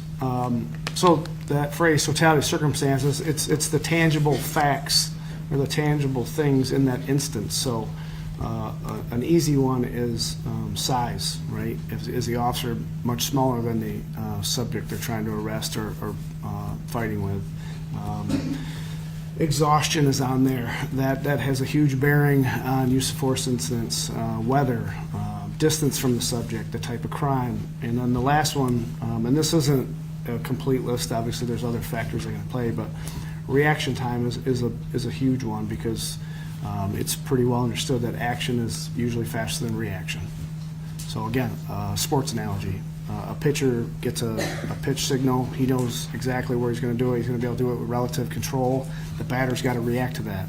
If it was easy, a batter'd have 1,000% batting average. So same thing as an officer. They've got to pick up clues or cues ahead of time to try to give them some kind of a fair playing field. And when you're talking about reaction time, is that something that's also trained to the officers? It is. And what are they trained about that? Just to understand the concept that action is faster than reaction. So officers, for the vast majority of their daily activities, are behind the power curve, if you will. They have to react to other actions. Very rarely do officers take initial actions ahead of time. And I also point up number 5 there. A vast majority of use of forces, subjects or suspects are under alcohol or drug influence. That's a vast majority of our incidents. And is that just like something that you train officers to look for? Yeah, to recognize that some uses of force are not effective. For example, pepper spray, people that are intoxicated historically don't have, they aren't affected the way that a person that wasn't intoxicated might be by pepper spray. Or they're very resistant to pain because of the delayed response to the intoxication or the drug induction. And you mentioned like not viewing this from hindsight. How do you avoid doing a hindsight analysis when evaluating the use of force? Personally, I will watch the video or videos start to finish, and then review the incident reports to try to gather some more information, and then I'll try to break down the video frame by frame, or I don't have forensic video equipment, but break it down through the software that I have available by piece by piece. And as, I guess when you're considering things from hindsight, are these some of the factors that you have to consider from the perspective of the officer involved? They play a major role, yes. And are officers trained with regard to the reaction time? Are they trained that they might have to make split-second decisions in tense, uncertain, and rapidly evolving situations? Yes, that's reinforced through training. And how do you train officers to anticipate that? The best way we try is through reality-based scenarios where we put them at a disadvantage and force split-second decisions to try to reinforce decision-making skills and try to give them some framework to understand, reasonable decisions or reactions off that. Okay. And now you mentioned some of the reality-based scenarios. Can you tell us a little bit more about what those are? Yes. So as men and women hire into the Grand Rapids Police Department, they do an 8-week in-house orientation, we refer to it as, where we start with very basic skills and then progressively make them more difficult, the scenarios. For example, we'll at some point in that 8 weeks, we do a drill, kind of an exhaustion drill, if you will, where they're in a kind of sensory deprived, it's pretty simple design, but it's more or less a shower curtain that kind of comes over top of them. That's enclosed, and then they react immediately to something, and it's usually a violent assault. And the goal there is to get them exhausted, to have that understanding what that feels like, a 30 second to 1 minute scenario, because we found that if we go past that 1 minute, the injury rate gets pretty high. So that's one example. We also voluntarily expose the new recruits to taser, a taser effect, a taser, either a drive stun or NMI, as you've heard, the probe, and then pepper spray. We also make them drive on a racetrack. So we try to expose them to everything we possibly can that they'll see out in the street or out in a real operational sense. And then once they get done that 8 weeks, they do 16 weeks of field training with somebody sitting next to them that evaluates everything they do, every call they go on, every stop they make, and it gets progressively harder. And the expectation is they have to do the whole 100% of the work by the end of that field training program. Then when they're done with that, we have between 8 to 10 mandatory training cycles a year that vary in topic to try to maintain skill sets and build skill sets. And why do you have the new recruits go through all of these scenario-based trainings? Just to give them a perspective of One, that time-compressed decision-making, that stress of having to make decisions in a split second. And then, like I said, to try to expose them to as much as we possibly can before they're subjected to it in a real-life scenario. So the effects of pepper spray, what it feels like to be tased, what it feels like to be exhausted. We even have foot pursuit scenarios that we do with them, so they understand what that feels like or what that looks like. We really focus on communication skills, and it's a whole list of things from A to Z. Okay. And you mentioned that you ask people to be voluntarily tased and pepper sprayed. Why do you do that? The biggest factor is so they understand the effects of it. One, for taser, for example, what that does to another human being, that if you're tasing them, to understand that, to avoid excessive taser deployments or taser rides, if you will. Also for their own benefit to know if they were incapacitated or the pain associated with the drive stun. Also, pepper spray affects people differently. Some people have very little effect. Some people are completely kind of incapacitated by the effects of it. So just so they have that before they get out on the street in a real life operational sense. They've never been exposed to it. Okay. And I'd like to pull up what I think has previously been published as the people's, actually I'll just do ours. So I would like to move to admit defendant's exhibit.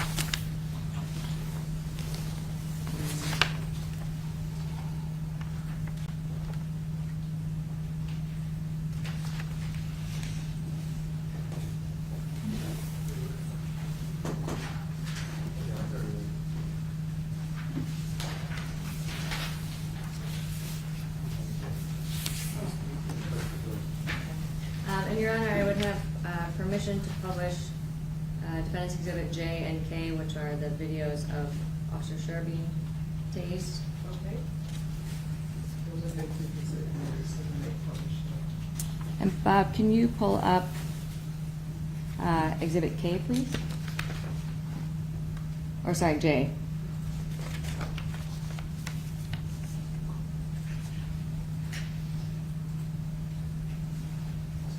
Sorry, can you pull up exhibit K?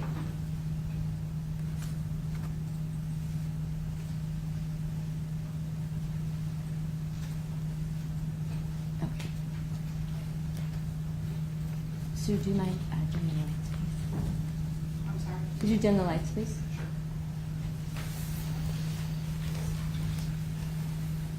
Okay, this is defendant's exhibit K. Can you play this for us, Bob?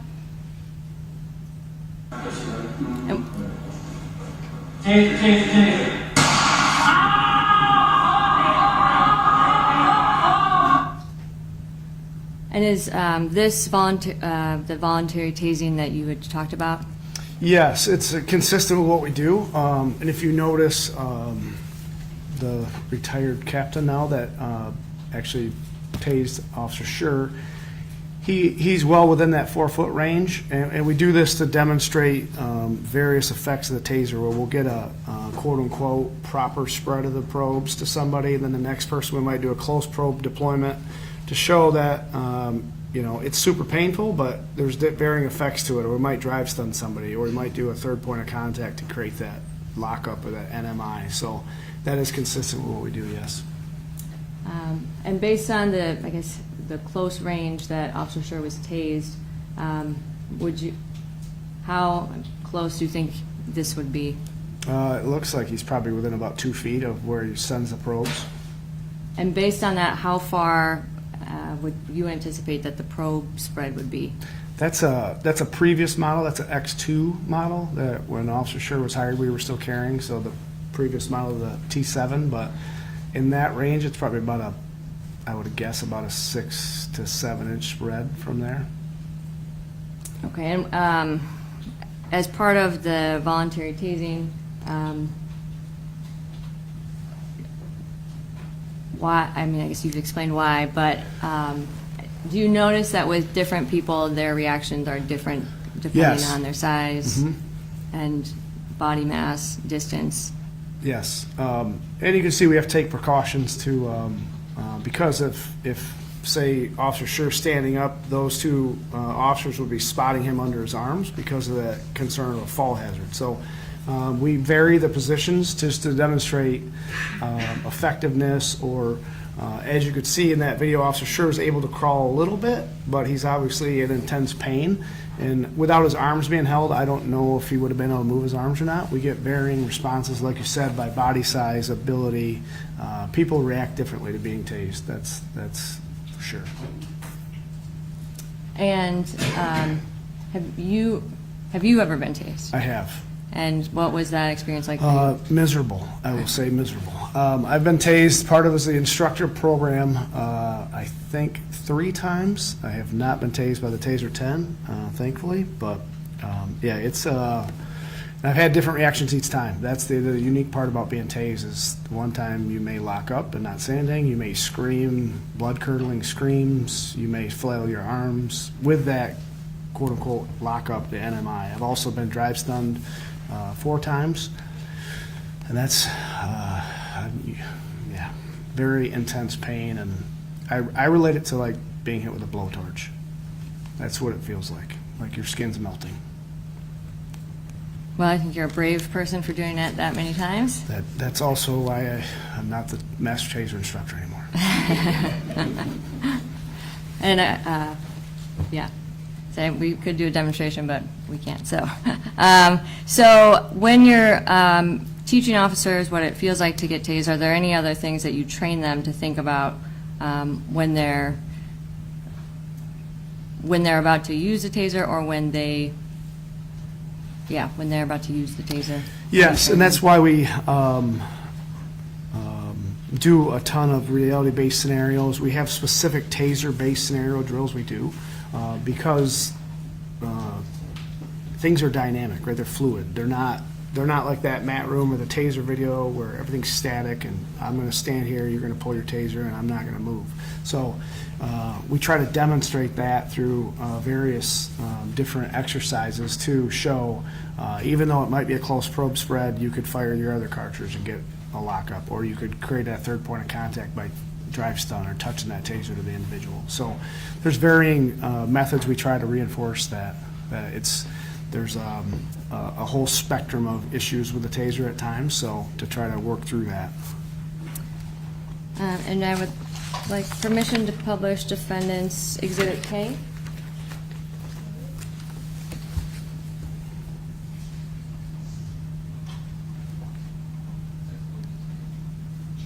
J, then, sorry. So it's J. Yes, sorry. Defendant's Exhibit J.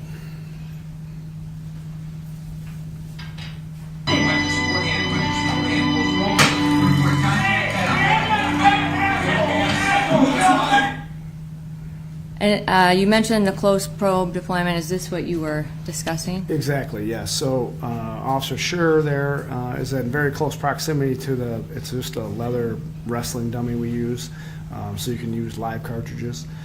And that's the limitation of training with the tasers because of some of the dangers with them. We can recreate some of it, but I can't have role players getting hit with live tasers. That's a problem. So we use dummies and things like that don't move. But he deploys that taser from probably 6 inches away and then finds that third point of contact. The other option we've trained in is you fire the first set of probes, you get a close probe spread, then you move, and you could fire your second set of probes to make the connection, the electrical connection. And is there any, even though in some instances if you're closer than 4 feet or the optimal distance, is there any prohibition on doing that? No, that's really why we do these drills, just to give them some repetitions and a conditioned response, if you will, that in a dynamic fluid situation, that optimum distance isn't always possible. And you also mentioned that... I'm sorry to interrupt, but for that last exhibit, was that the same taser model, or was that the prior model? That's the prior one, Your Honor. Thank you. With that, for the record. And that was the X2 model? I X2, think? yeah. The functionality is the same, it's just different cartridges and design of the device a little bit. And does your training on the close probe deployment or the distance you need to be from the person, has that changed at all now that you've switched to the Taser 7? Or I guess at the time you were using the Taser 7? The Taser 7? No, that did not change anything. And you also mentioned that sometimes you have people voluntarily try pepper spray?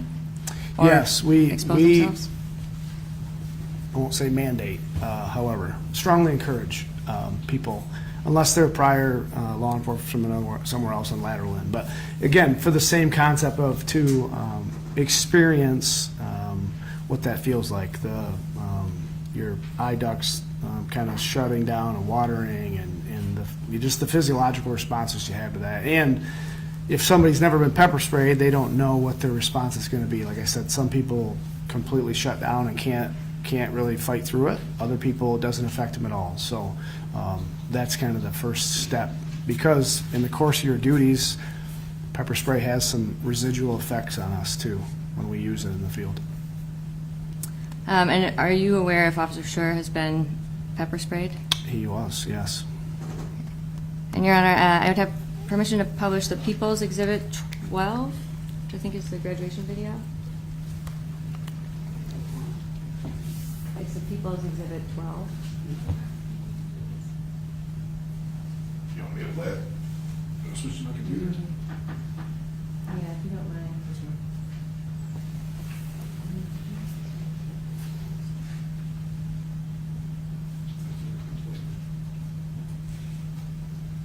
Play the whole thing? Yeah, you can play it, and then I might tell you to stop it. So, thank you. Oops, sorry. Get the sound going.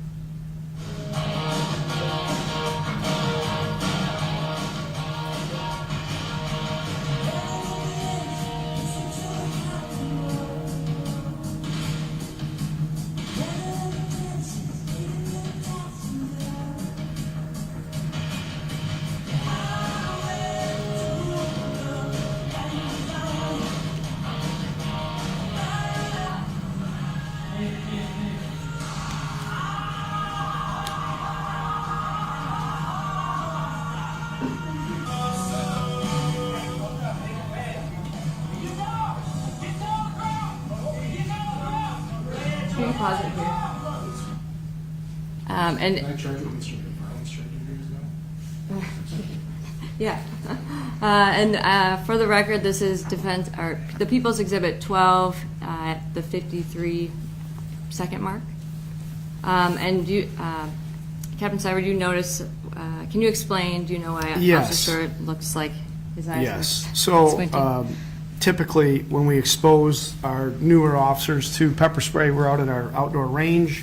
Then it prevents our instructors from getting the feedback as well. So we'll spray one side of their face, have them close one eye, and spray one side they elect to uncover. And then we give them a little bit of physical training type, some jumping jacks, push-ups to get their breathing up, because some guys will hold their breath, or some folks will hold their breath, try to game it. And then we make them perform some simple strikes, kicks, punches, those kind of things on the training dummies, just to demonstrate to fight through the effects. And like I said, some of our folks really can't. Some people, like we see Officer Schurr is doing his best to get through that, and he's got some involuntary closure of his other eye. So he's experiencing full value, it appears.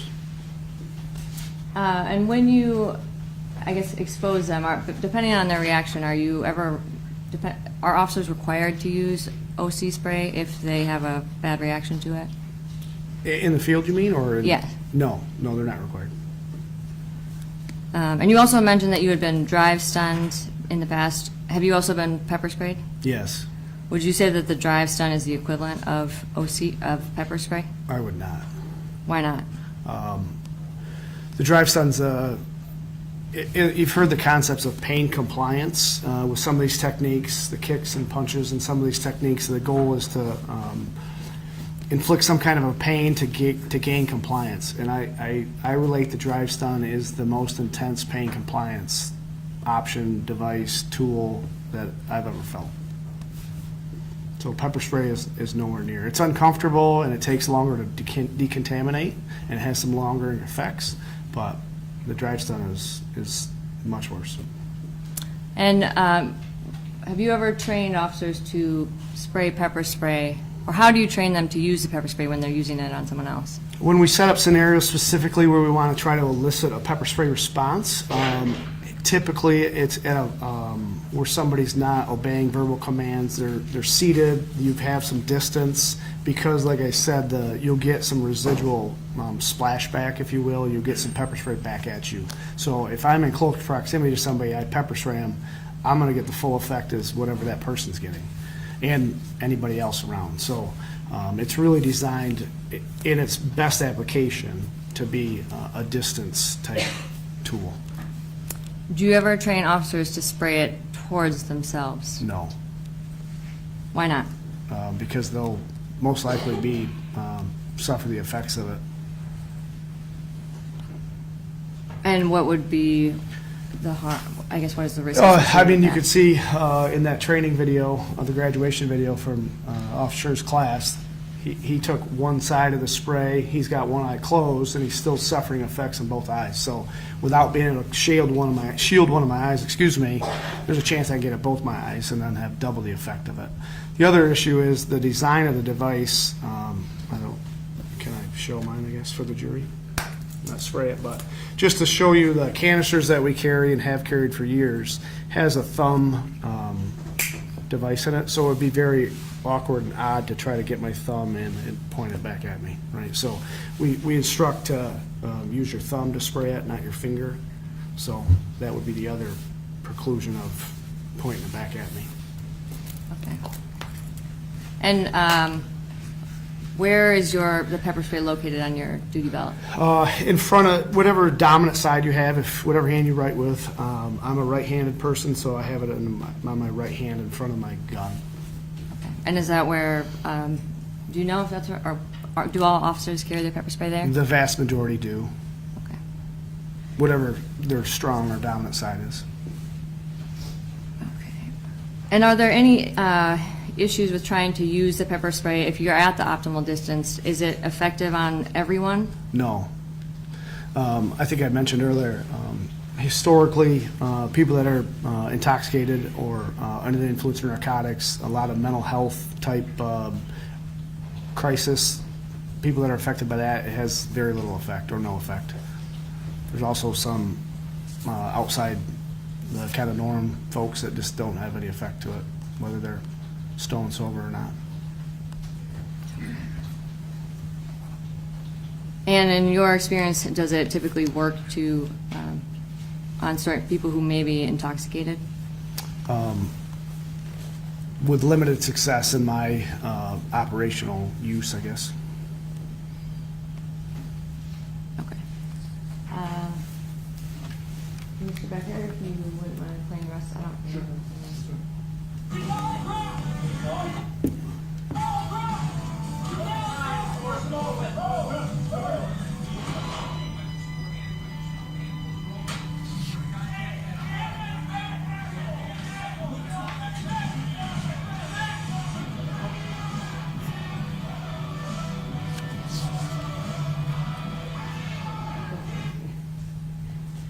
And then if you could switch it back to Mr. McFarland's computer.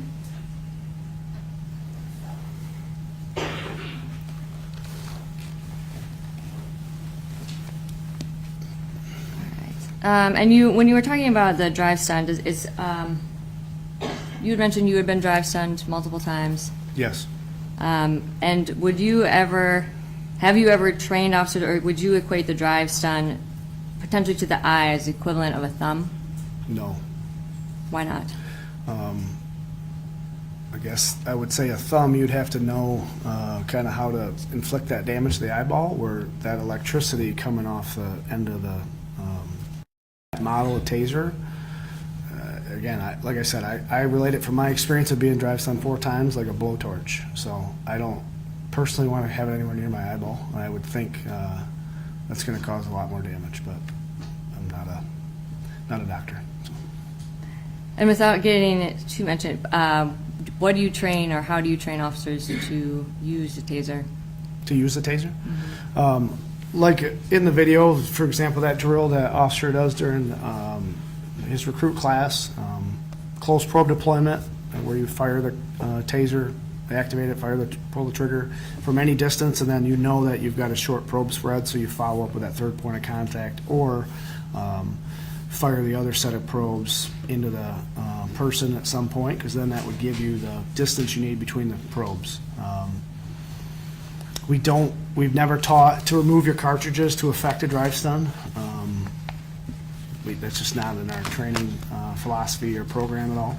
So we've always been from a probe deployment type. The only thing we talk about is the older models, especially, they had what they refer to as blast doors on the front of the taser device. So the probes are not super long, so sometimes those probes would get impaled in the blast doors, and then it wouldn't give you any impact to the person. So we've always taught to keep at least try to get a 6-inch distance before you pull that trigger to send the probes, and then follow up with somewhere else, either more probes or drive stun. And are there any locations that you train officers to avoid when using the taser? Yes, early on in the taser days, I think actually I had hair back then, they weren't, the dart to heart concept wasn't around, but then after several litigation cases, they changed that so that they've asked us to avoid that center mass kind of chest area.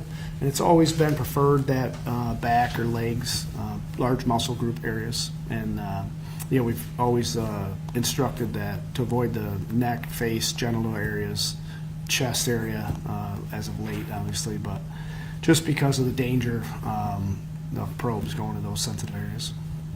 And do you also train them not to target those areas with the drive stun? Yes.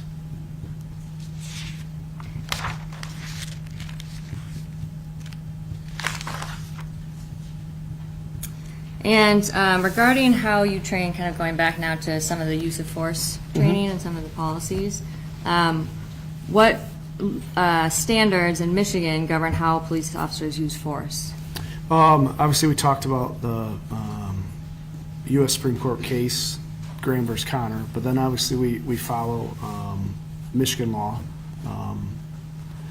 Sixth Circuit Court of Appeals, any of their case law or decisions that come out.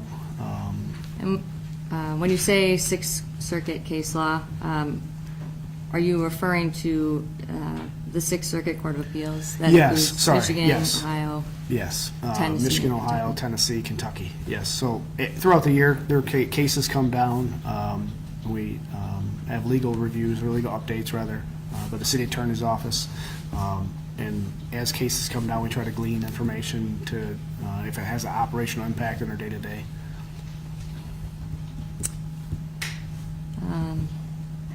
And in Grand Rapids, GRPD use of force policy and all of the policies implemented, is GRPD required to follow Michigan law? And Yes. what other, and you mentioned, I think, that Graham versus Connor is also incorporated throughout the policy, is that correct? Yes. Is GRPD required to follow South Carolina, Florida, or New Mexico law? No. Is that incorporated anywhere in the GRPD policies or training? No. The only thing I would say to that is as incidences around the country pop up or happen, we constantly are trying to glean information off that, trends, concerns, those kind of things. But no, not for policies or state law. And why is that? Why do you? Just to try to learn, and because as we sit here right now, men and women are out answering 911 calls, doing the daily duties of police work. So it's imperative that we stay up on it and try to identify training needs or concerns or things that we're seeing as trends happen across the country. And yesterday we heard from some of the prosecution's experts, and I think there was some mention of consent decrees that were entered, I believe from New Mexico. Is the Grand Rapids Police Department trained on or required to follow any consent decrees from other states? No. And is GRPD required to, or do they implement the International Chiefs of Police policy guidance into their policy? No, I'm actually a member of the ICP, and I follow their publications, but no. And some of the references to their policy, it was referenced as a policy guidance. Does that mean that GRPD is required to implement those policies? No.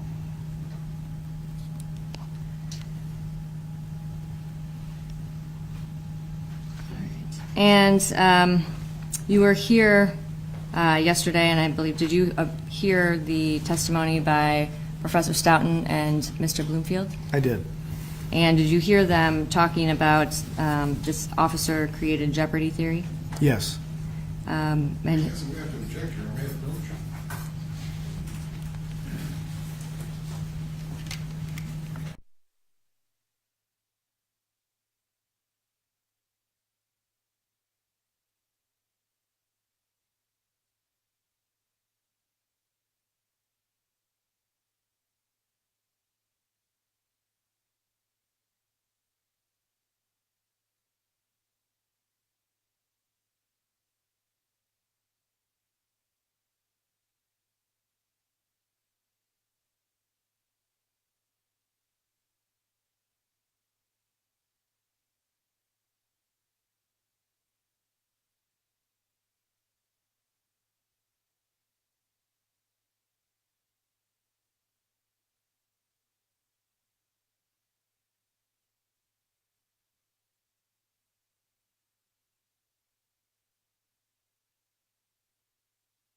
Okay, I withdraw my last question.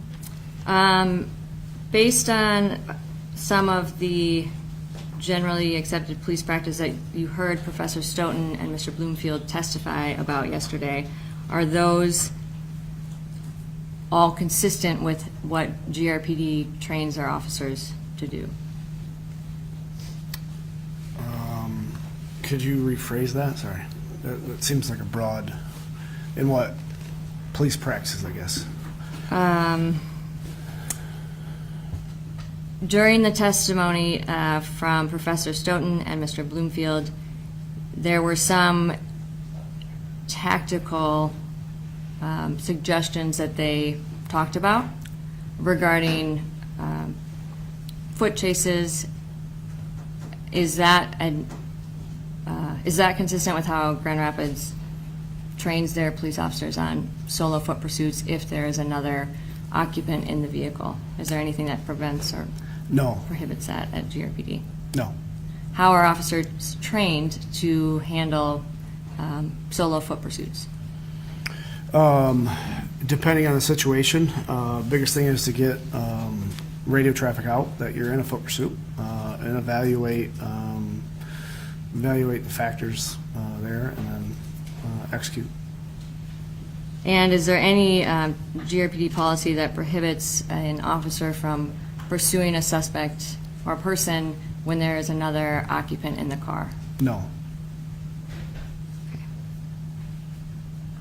And I think we touched on this a little bit, but following up on what some of the testimony was yesterday from Professor Stoughton and Mr. Bloomfield, is they talked a little bit about the Taser close probe deployment. Is there anything at GRPD that prohibits officers from using close probe deployment? No.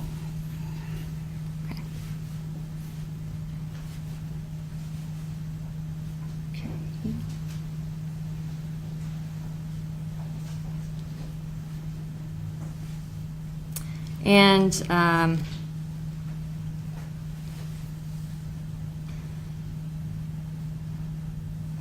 1 second.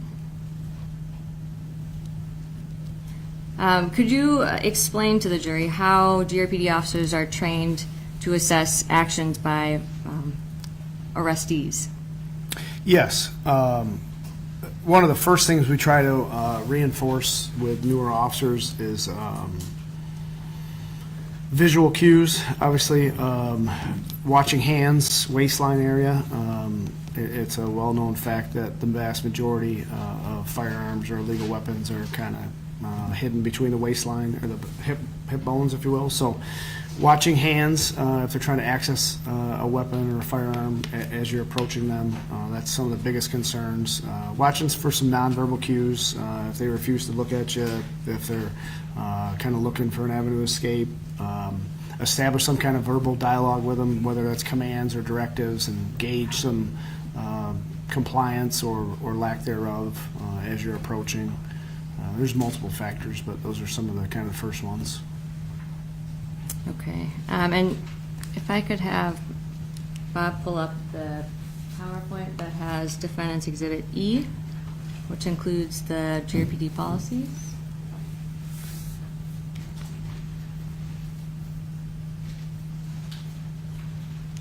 Thank you.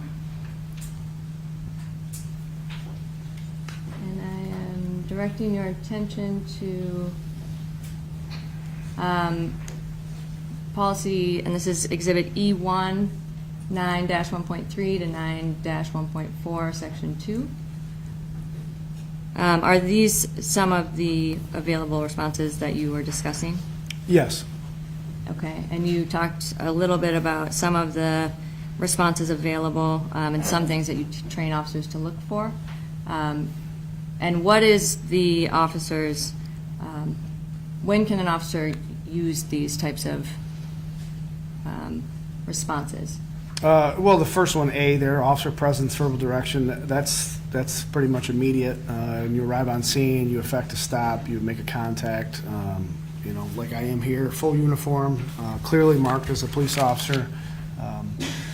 And then establishing some kind of verbal direction, right? Stop, hey, come over here, you know, get back in the car, get out of the car. Those are simple verbal directions.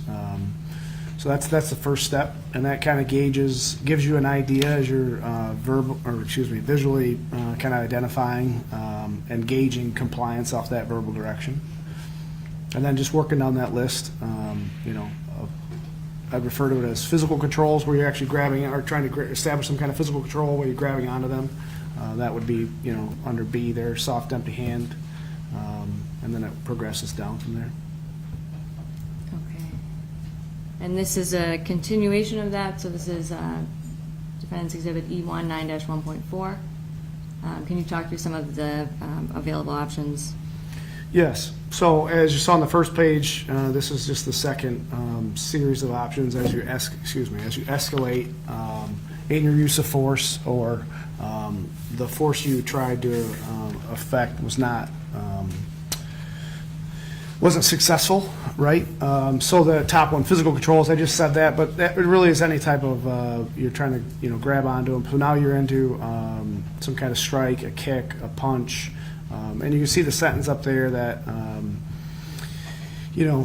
reasonably believes that soft, empty hand controls will be insufficient to establish control and the use of deadly force not justified. And then the next step is intermediate control. So kind of commonly refer to that as our tools, right? Impact, your baton.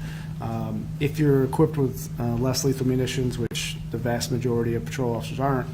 And then the electronic control devices, tasers. So again, it has that language in there where you could move to that level, intermediate control before, after you can establish that lower levels of force have been ineffective, or you reasonably believe. So going back to that, to totality of the circumstances or the factors, right? Size is a huge one, right? So if I'm an officer that's 5 foot, 100 pounds, and the subject I'm dealing with is 6'4" and 280, we don't expect them to go hands-on with them. They could escalate to a taser device maybe right away, as opposed to, a bigger officer may have to actually physically go hands-on with them, if that makes sense. Yes, I'm sorry, I jumped out of order here a little bit. I'm now showing what's Exhibit E1, Section 9-1.2, and it says number 7, 8, 9, and 10. So can you explain a little bit about what the officer's responses, what they're responding to? Yeah, so that just kind of clarifies what we expect of our people, right? To gain control of a subject, they're trying to either take into arrest or detain for an investigation, or just general public safety. So that just defines what a response is. And then again, we go back to the reaction time. It's barely understood that it takes some time. Your brain's going to initiate an activity, but it isn't an immediate, right? It takes some time to actually initiate that activity or that response you want to do. And it just goes in there. And then at the bottom, a duty to intervene. That's clearly in our policy that we have a duty to stop another officer from unreasonable force or excessive force.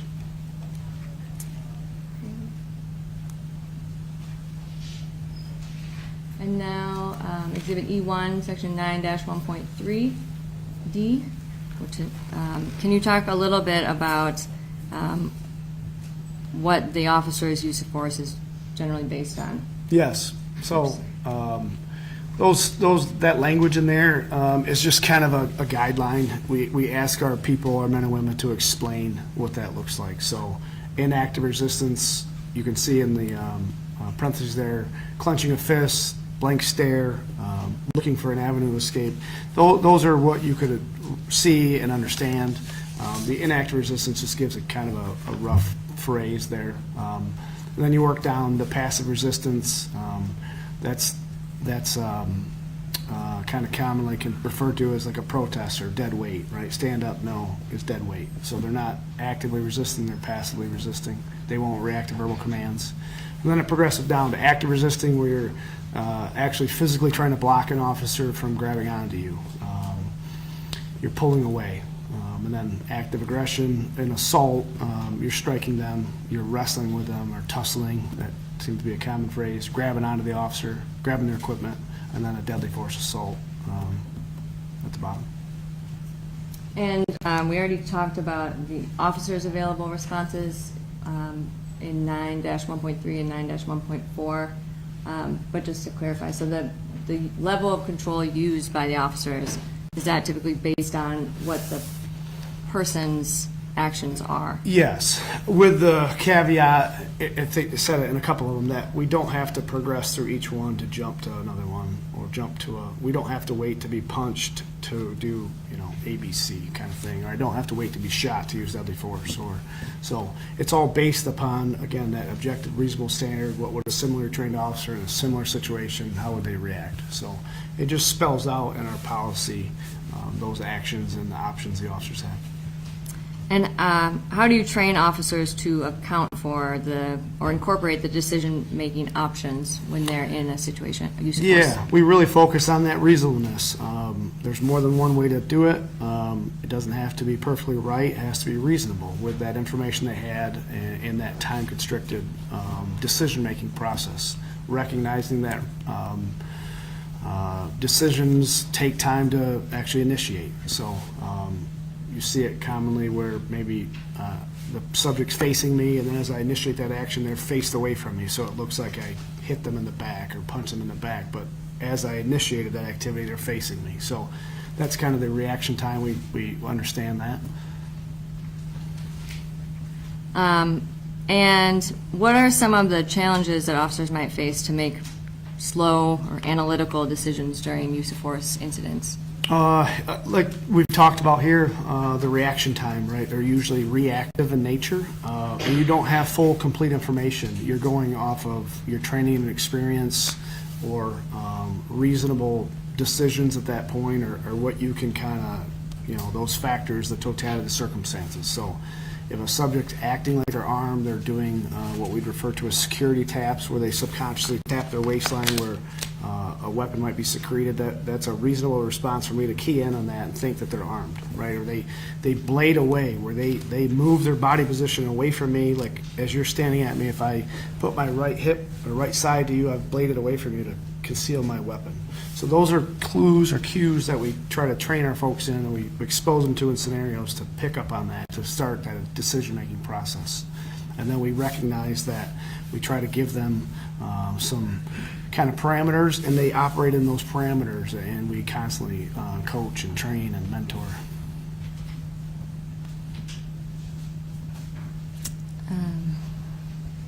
And how does the training account for an officer's reliance on intuition or experience in these split-second moments? They get quicker with recognizing threats or cues, or clearly a brand new officer, unless they've got vast life experience reading people, don't pick up on the clues that somebody with 10, 12, 15 years on the job was going to, until they've been exposed to that, right? Where you may give somebody 2 arms length distance away as I'm speaking with you, and then you're in 3-foot pursuits because they can pick up that you don't know they're going to run. So then all of a sudden you close that gap a little closer to be able to grab onto them. Things like that, where you allow somebody to move a little further, then you're involved in some foot pursuits, and you learn pretty quick that, oh wait, he's probably going to run, or she's going to run, so I close that gap a little quicker. So it just speeds up the decision making as they get more experience and more training and more repetitions. And looking for conditioned responses, if that makes sense. And why is that important? Like I said at the beginning, we try to train the men and women to have been exposed to the vast majority of things we possibly can before they see them in an operational sense. And obviously there's limits, we can't do everything, but a conditioned response to input is much better than I have no idea what I'm doing, I'm going to go off the fly, if that makes sense. And when you are training officers in these scenario-based situations, are they, and like we saw with the taser exposure, are they usually in very controlled situations where? No, starting, if you think of the concept, crawl, walk, run, we like to use that, right? So week 1 through 4 of recruit in-house is going to be pretty static, right? We're going to teach them skill sets, drills to reinforce positive reaction, and then we turn the dial up, if you will, the pressure up, where now it's much more dynamic. So that dummy that maybe he's doing a close probe deployment on now is a moving role player in a suit, and he may move as that taser goes, or those kind of scenarios where we run and we get the foot pursuits and we fight back. And so we try to turn the stressors up as much as we can without injuring the new officers or the role players.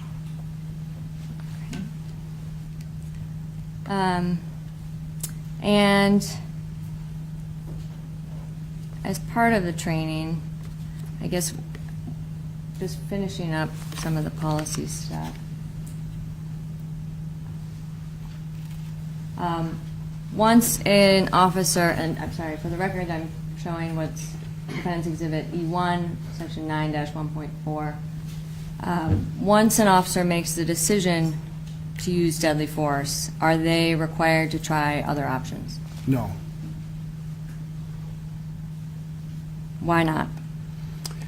If the situation, that officer has deemed that situation has resulted in they're going to elect to use deadly force, they need to stop that threat in an immediate sense. So lower levels of force have a very less likelihood of becoming successful, especially if you've escalated through multiple options of force and now you're at a deadly force encounter. Like we've talked about, the time-constricted decision-making, exhaustion, various factors are going to have an impact in that. So deadly force, there's not time to go back to other options. And are there some instances where it would be reasonable for an officer to go directly to deadly force without having to try Yes. any of the lower options? Yes. Can you give an example of when that might be? Yeah, for example, I try to stop somebody here right outside the courthouse on Ottawa, somebody walking on the street. As I go to make contact with them, hey, stop for a second, they spin and they produce a firearm. I don't have to try to use empty hand tactics or anything else. I can immediately pull my firearm and defend myself.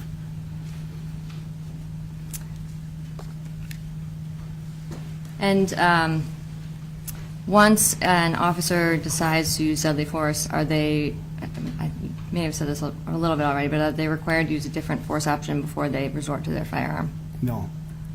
And once they decide to use their firearm, can you explain how you train officers to use their firearm once they've decided that deadly force is necessary? Yeah, so we do usually 3 to 4 times a year. Besides scenario-based stuff, we actually do firearms training with different weapon systems, different drills, whether it's standard marksmanship, point shooting, close quarter battle type drills where you're very close to targets. There's a whole multitude of training that goes into the use of firearms. And then in realistic based scenario training, we have the option of using training devices so we can, role players can recreate a deadly force encounter and the officer going through can deliver deadly force without injuring either party. So we have that a lot where we build specific scenarios to elicit those responses. Yeah.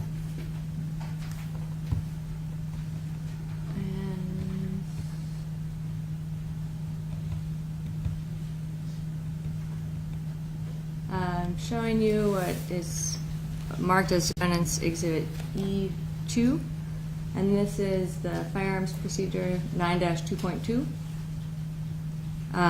Can you explain when an officer may draw or display their firearm? Yeah, it clearly says right there, fear for their safety of the officer, safety of others. So easy example of that is frequently we have break-ins around the city where a broken window in a business at 2 a.m., the officers are authorized to pull their firearms as they clear that structure or begin to clear that structure. And once officers decide to use deadly force, now I'm showing Defendant's Exhibit, this is still E2 9-2.1. When can an officer discharge their firearm? So it starts with a reasonable threat of death or serious bodily injury to yourself, another citizen, or another officer, and then to present the escape of a inherently violent fleeing felony crime, and the probable cause to believe that that subject poses a reasonable threat to others or officers. And when you are training them on how to use the firearm, where do you train them to? Yeah, so kind of a misconception, unfortunately, is shoot to wound. We train to stop the threat, and we teach to shoot center mass, because that's the largest target area that people have. So upper chest, upper back, those areas, we don't train to shoot limbs or shoot the gun out of somebody's hand, because the likelihood of success is not very high. So that, in its easiest explanation, is the preferred target areas for. But like I said, some of the drills, it's point shooting, if you will, where you're pointing, you're drawing your firearm under stress and you're firing rounds at a target. So you're not actively aiming your firearm, if that makes sense. You're not, looking through your sights, developing a sight picture, taking your time. It's under duress, under stress, and you're just trying to get a response out right away. And I think you mentioned close quarter battle. Yeah, so it's a term, sorry, the monikers and acronyms, but all that means is that threat is probably within arm's reach of me. So my arms are almost 3 feet long, probably.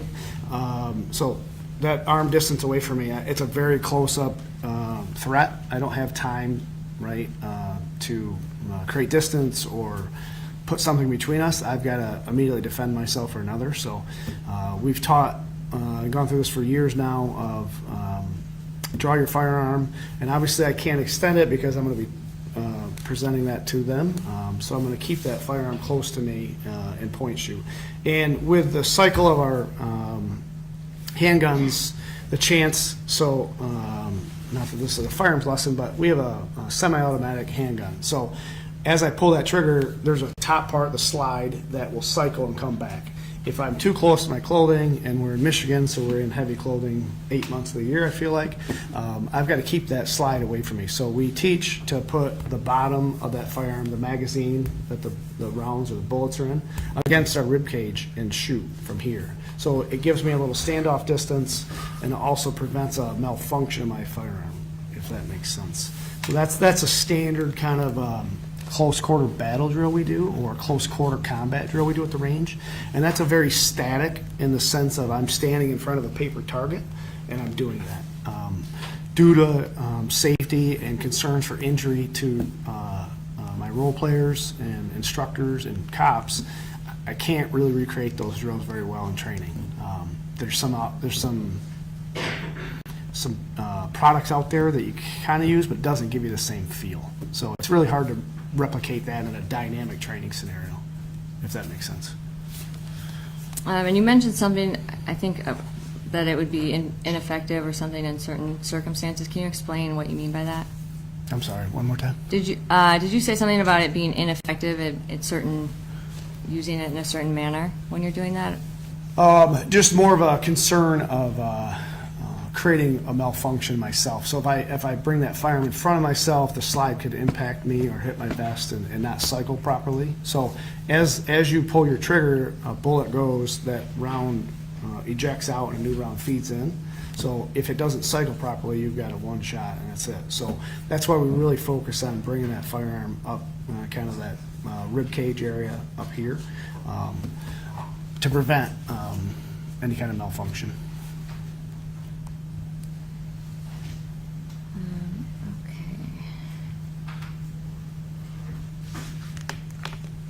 I think we've gone through all of these.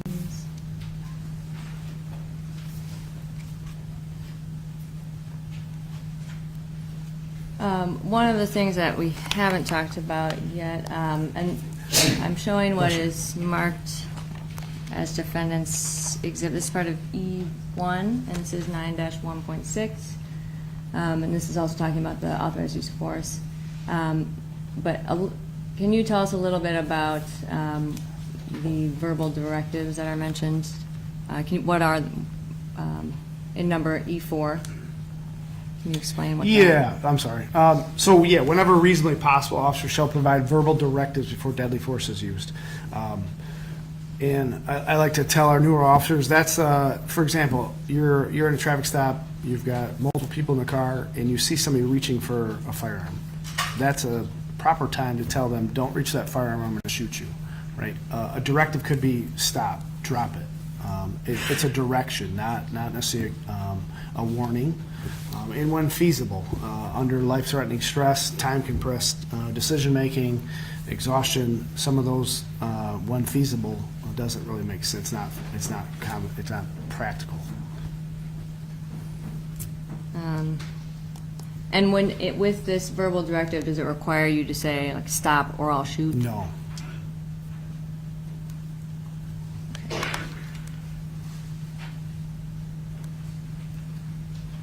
think that's all the policy stuff that I have for you for now. Sorry Okay. if we've bored everyone. But, all right, so we've talked a little bit about your training and the in-house training.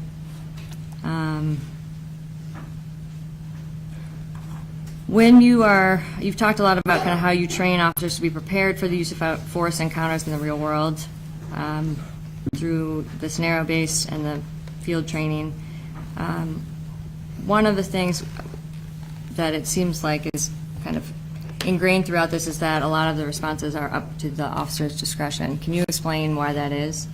That we don't want to limit telling our men and women there's one response to that input or that stimulus or that situation, because it's just not practical.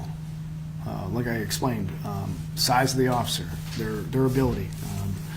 Clearly, I'm not a young man anymore, right? So if it's a 25-year-old officer compared to almost 50, right, there's physical skill differences there or experience. So we try to give them parameters, if you will, and to operate with inside those. So their decision doesn't have to be perfectly right. It just has to be reasonable for that situation and circumstance.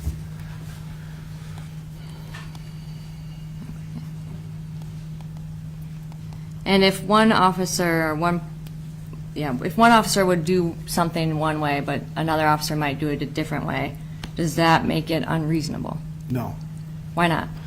Like I said, size, skill, and again, I'll use the term articulate. If I explain what I saw, what I felt, why I did what I did, then maybe it looks different than me watching it. Right? Like you can't be in somebody's mind to know what they saw, what they thought, what they experienced. You know, videos give you a perspective, but not living through the moment. And you mentioned that officers' reactions are not meant to be perfect. Yes. Can you explain that a little bit more? Yeah, just are they reasonable? Keep coming back to that term. Are they reasonable for that situation?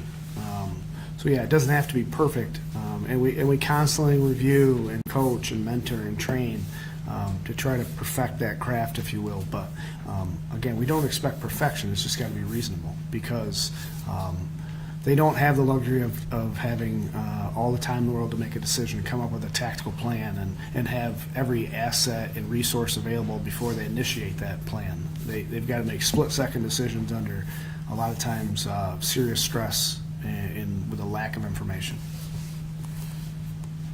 And is there ever one right option? No. I think you've explained, but why not? Yeah, just going back to that last answer, there's variable factors to it. You know, the officer, their experience, their what they recognize as a threat, where one might not. Though there's just a multitude of factors, and that's why we don't bracket people down into one way, one track, because it's not practical. Okay.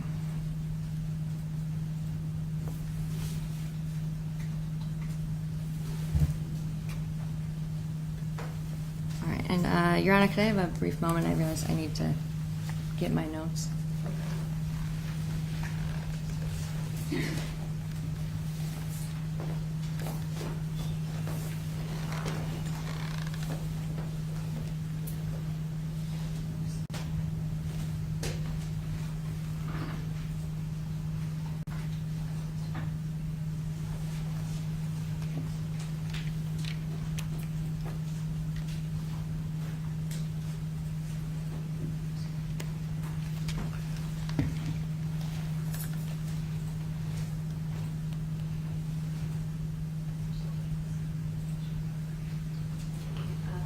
Your Honor, would it be okay if we just took a brief break? I just need to get some of my notes from my computer.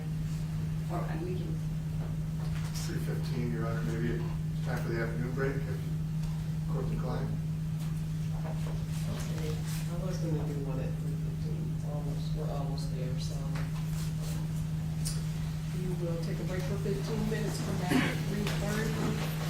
So meanwhile, please remember to leave your notes inside out of your chairs, and that you're not deliberating, not to discuss the case amongst yourselves or with anyone else, and also the restrictions are still in place to avoid news reports about this case in the media and on social media. We will see you back here in 15.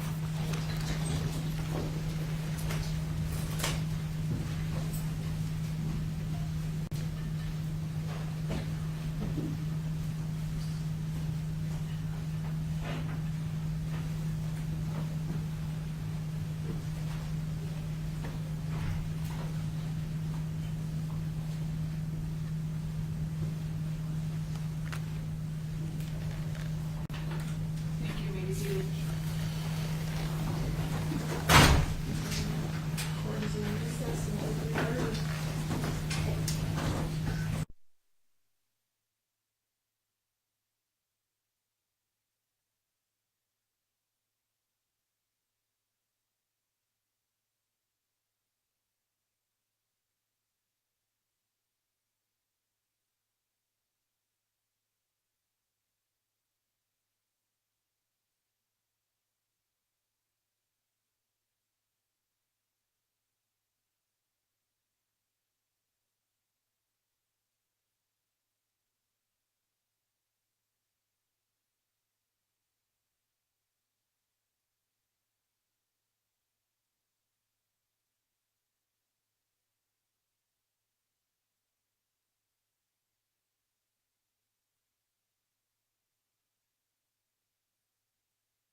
Yes, I'm ready, Your Honor, sorry. And also, Mr. President. Thank you, Your Honor. Jurors come in.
All rise for the jury, please.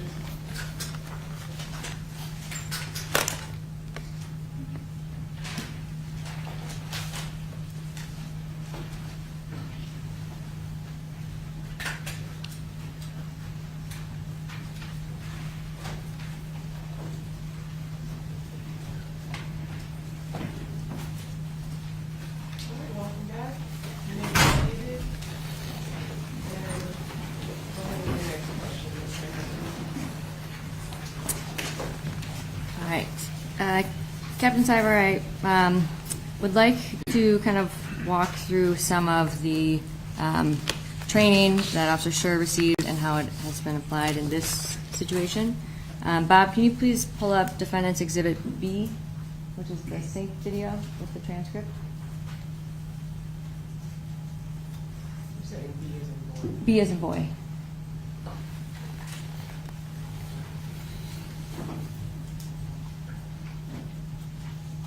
Okay. And before we play the video, I just kind of, could you explain to the jury kind of some of the things that you train officers to do when conducting a traffic stop? Yes. One of the biggest things is to get radio traffic out as soon as possible, because there's a lot, as you can see in the body camera of Officer Schurr. He's got a computer by him, a radio, he's got to operate the vehicle, turn the emergency equipment on. So try to get radio traffic out as soon as possible, because pulling a traffic stop is an unknown risk.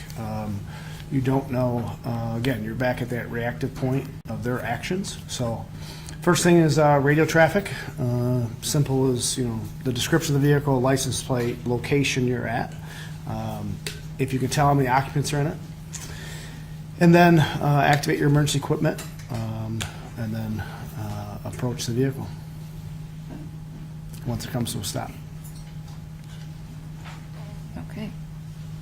And Bob, if you could play the video, start playing the video through RFN 1246.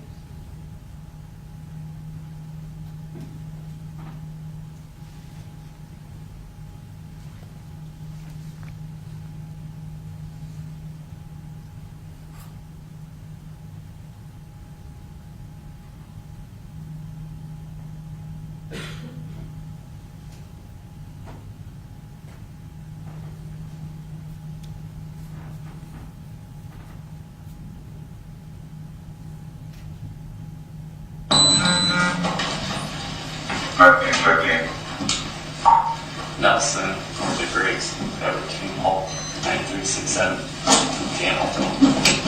Hey! Okay, so for the record, we're stopped at RFN 1236. And kind of backing up a little bit, through when, we've talked about this a little bit, but there's no sound in the beginning. What does that mean? Why is that? Yes, our obviously Axon, the symbols in the top right, same manufacturer's Taser, our in-car video, and our body camera. So there's an automatic built-in delay of 30 seconds. So there's automatic activations. So when Officer Schurr activates his emergency lights, that activates his body camera and his in-car video. It loops back 30 seconds. So there's multiple opening the back doors, manually or activating the gun locks, the shotgun or rifle, speed. If another officer in the area activates their equipment or their body camera at Bluetooth into yours, so there's a multitude of factors, and that can be varied by agency, but ours is a 30-second loop, so that's why there's no sound until you see them on the radio and you can actually hear them. So it's just the 30 seconds catching back up. So that's what you see there. And leading up to this point, was there anything that you would train officers to look for up to this point? Yes, obviously it's 8:15 in the morning or 8:11 in the morning, so there's not a lot of traffic. It's a weekday, and as you see, if you could tell, Officer Schurr is doing a U-turn to turn and follow that vehicle. And as he's making that U-turn, you see it make a turn, and then as he turns onto that street, it turns again. So that could be a clue of they're trying to evade you or get to a driveway to pull into and quickly get into a house. Again, just possible factors that we train our officers to look for as they're affecting that or making that traffic stop. And here, if you see at this point, when Mr. Lyoya opens the door and is stepping out of the vehicle, how do you train GRPD officers, or what do you train them to do if someone jumps out of the car before the officer has had a chance to get out of his car? Yes. It's a concern because they again, the action versus reaction. The driver is already opened the door, is getting out of the car. The officer's still on the radio or putting his vehicle in park, got to open the door to get out. Countless cases a year of officers being ambushed inside their cars as they pull a traffic stop. Happens far too often. So that's obvious the gravest concern. We try to we show some videos of that and show statistics so they have that in the back of their mind, they understand that, and not to say that that's possible in every case, but it's a concern. They have to address that. So the driver's out of the car already, so Officer Schurr's got to hustle to get his car in park, get his car door open, and address that driver immediately. So like I talked about a little bit ago, watching the hands is the biggest concern right away to see if he's trying to access the weapon, if he's blading away, like I talked about, or hiding a side of his body because he could potentially be armed.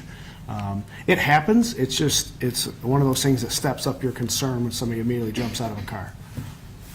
And what do you train officers to think about if someone does jump out of the car? One, to get out of your car. You're not in a good spot in there because it kind of locks you in.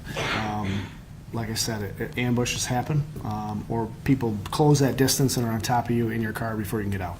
So get out of your car, give some verbal direction right away to try to gauge.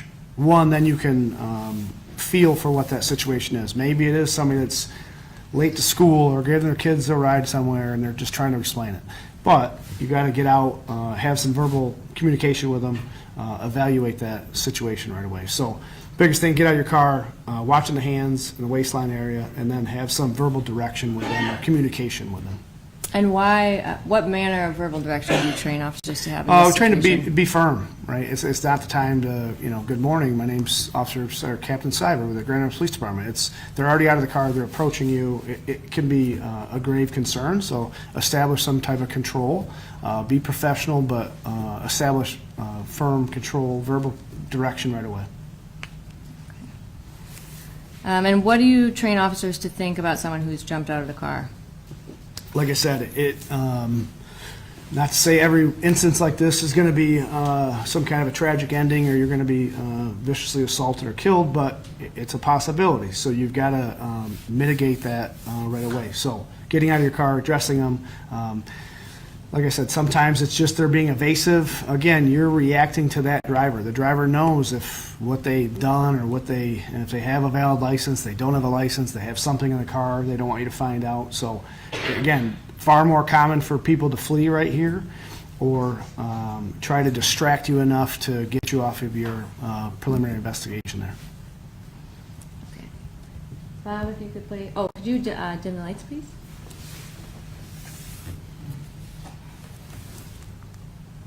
Bob, could you please play the video through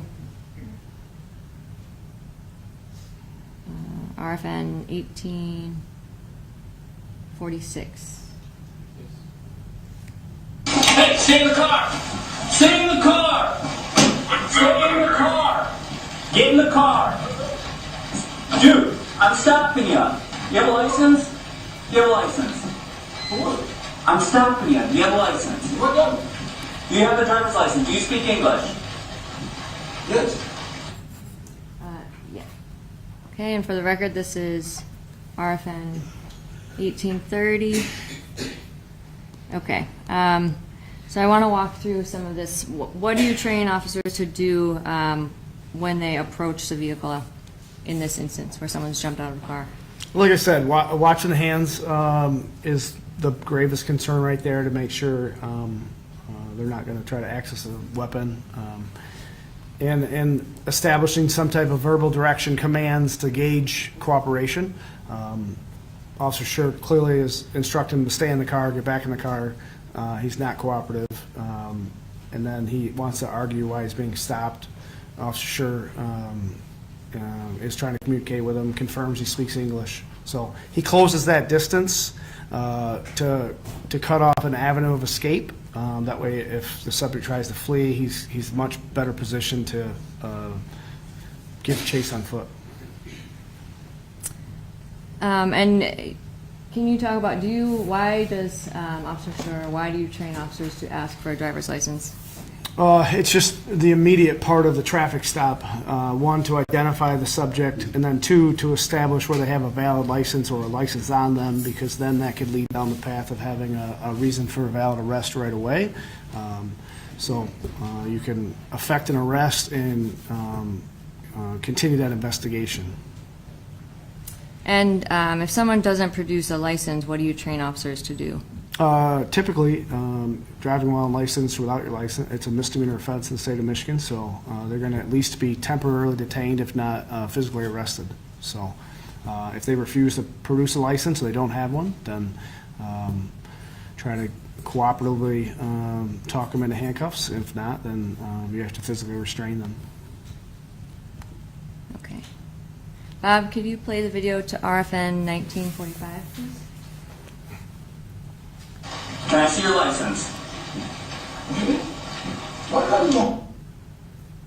And for the record, this is RFN 1949. Do you observe the driver at this point doing anything when Officer Schurr asks him for a license? Yes. When Officer Schurr asks the driver for a license, the driver reaches to, it appears, his right back pocket, taps it to, like, I'm going to get it out of my wallet, and then just taps and keeps moving without producing a license. So again, those are verbal cues. We try to train our people to recognize that that's evasive or evasion, if you will, that you've asked them for a license a few times, they're not providing it, and now they're, whether they're trying to initiate a plan or what, they're trying to keep you from your direct action. Bob, could you play through RFN 3195, please? The plate doesn't belong in this car. Do you have a license or not? Do you have a driver's license? Yes. Where is it at? Get it for me. The plate does not belong in this car.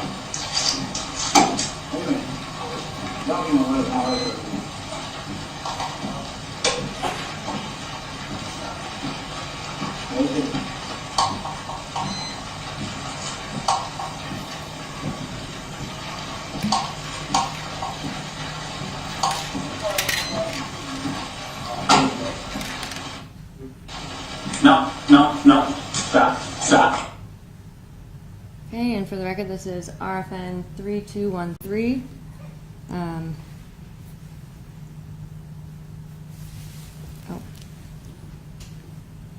At this point, what do you observe about Mr. Lyoya? At the start of the video, or start of this clip, rather, excuse me, Officer Schurr, again, asks him for his license. He opens the door and asks the passenger to find it. Again, not an uncommon thing where, again, trying to be evasive, try to distract you. Officer Schurr gives him an opportunity to produce a license. He doesn't, and he's under arrest for driving on license or without a license, at least at this point. So he right before the end of this, the driver starts to move towards the north of the car, which is common to, hey, I don't have a license, I know I don't have a license, I'm going to try to maybe create some distance and run, flee. So Officer Schurr grabs him by his upper arm and shoulder there, it looks like. Okay, and this is how you train officers? Yeah, to grab and to, limit that avenue of escape, and more times than not, just that grab and pulling their hands on their back is enough to effect an arrest. Bob, could you please go forward to RFN 3195? Oh, sorry.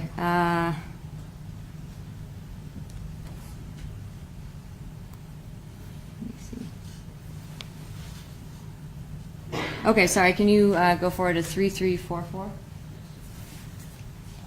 Stop. Put your hand range. Stop. Oh, sorry, could you back up a little bit?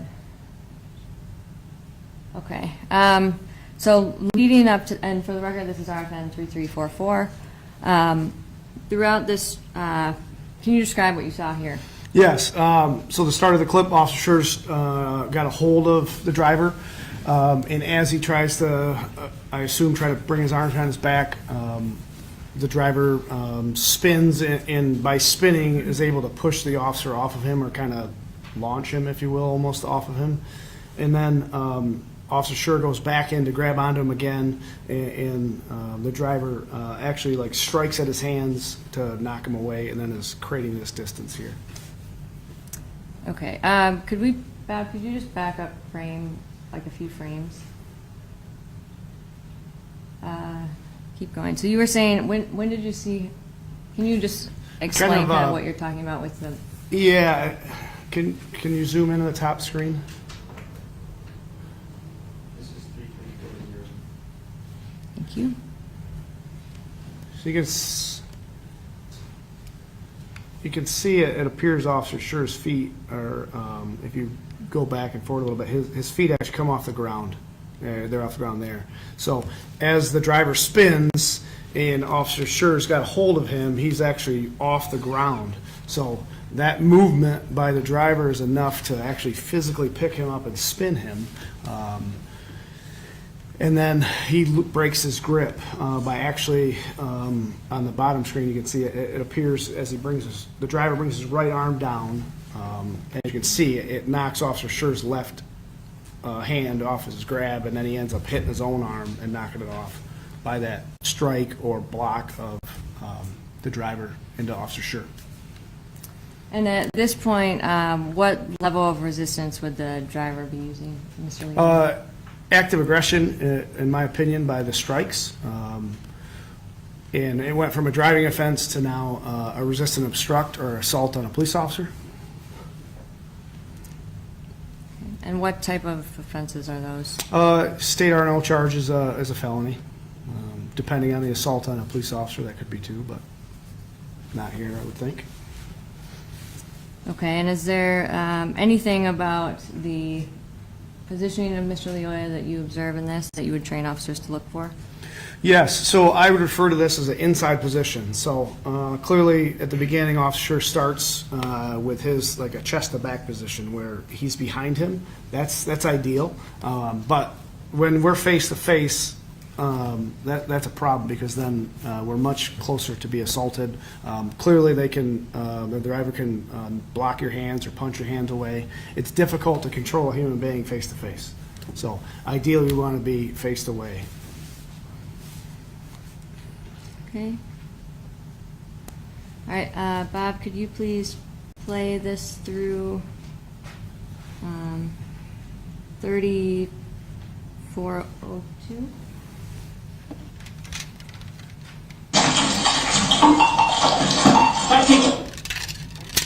Okay, for the record, this is RFN 3415.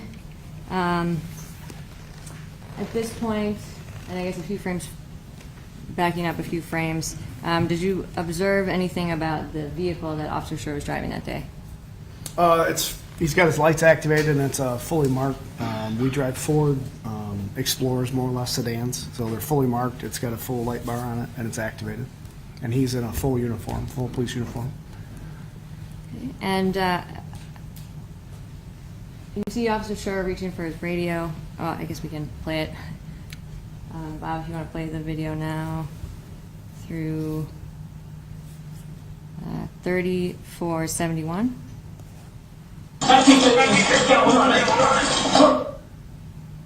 And for the record, this is RFN 3477. When Officer Schurr calls out on the radio, we got one running. What does that mean? Or what does that It's just indicate to other simple officers? radio traffic to let dispatch and other units know that you're in a foot pursuit. So again, it's imperative to get that information out because now you're separated away from our car. Our car's got a locator in it, but we don't have locators on human beings. So as Officer Schurr gets away from this cruiser, it's inherently concerning because we don't know where he is. So for accountability and manpower issues. But so he gets the radio traffic out right away. And if you, in that freeze frame in the bottom, you notice I spoke about concerns of secreted weapons or people carrying weapons from hip bones. It's kind of widely accepted in our law enforcement industry that to access that firearm, I've got to create some kind of an arm angle to access that. So on foot pursuits, commonly we see that elbow bend, and not to say that everybody is armed that we chase, but it's something that we train our officers to watch for, to be cognizant of, because it can easily turn into them accessing a firearm, and we've had numerous cases in my career have it happen. So it could be something as they're trying to keep clothing up, but it is a trained cue for our officers. And when Officer Schurr called out that he had one running, how do you train other officers to respond to that? So when he calls out his traffic stop, available area units will start that way. Normal driving conditions, obeying traffic laws, no emergency equipment. Again, it's 8:10, 8:15 in the morning. It was a weekday, so traffic's probably pretty congested in the east service area on the southeast side of the city. So once he calls out a foot pursuit, at least the east units should be responding emergency mode, lights and siren, if they're available. If not, other service areas, so directly to the north of that would be our south service area, and then north, central, and west. So manpower was an issue that day. We were very short-staffed. So whatever units were available should have been heading emergency fashion, lights and siren, and driving with due care and caution, but obviously exceeding the speed limit. And why do you train the officers to respond with lights and sirens? Because of the risk, you're fighting with someone. We know that we want more cops there than not. So to try to get people there as soon as possible. One, the cruiser's unattended. You don't know, sometimes officers end up in backyards. They don't know exactly where they are. They end up in houses sometimes as people flee into a house. So there's a multitude of reasons, but we want to get that radio traffic out right away. And at this point, once someone is under arrest, do you train GRPD officers that they can just let them go? No, that is not common practice. Why not? Because there's an inherent risk to the community. Just in this example here, if this stops, the driver has already committed a couple of arrestable violations. He's fleeing on foot. We've had numerous cases of people fleeing into other people's homes, breaking into homes, outbuildings. Like I said, it's a school time of the morning. So that's just a risk to the community. That subject knows they did something that they're going to go to jail for, and they've fought with the police, and they're running away. So, and if the officer, say he gets back in his car and starts driving to find him again, there's no saying that subject can't get back in his car and drive away, right? And now we've created that jeopardy. So we train people to chase and effect an arrest. And what do you train them to do if there is another person in the vehicle?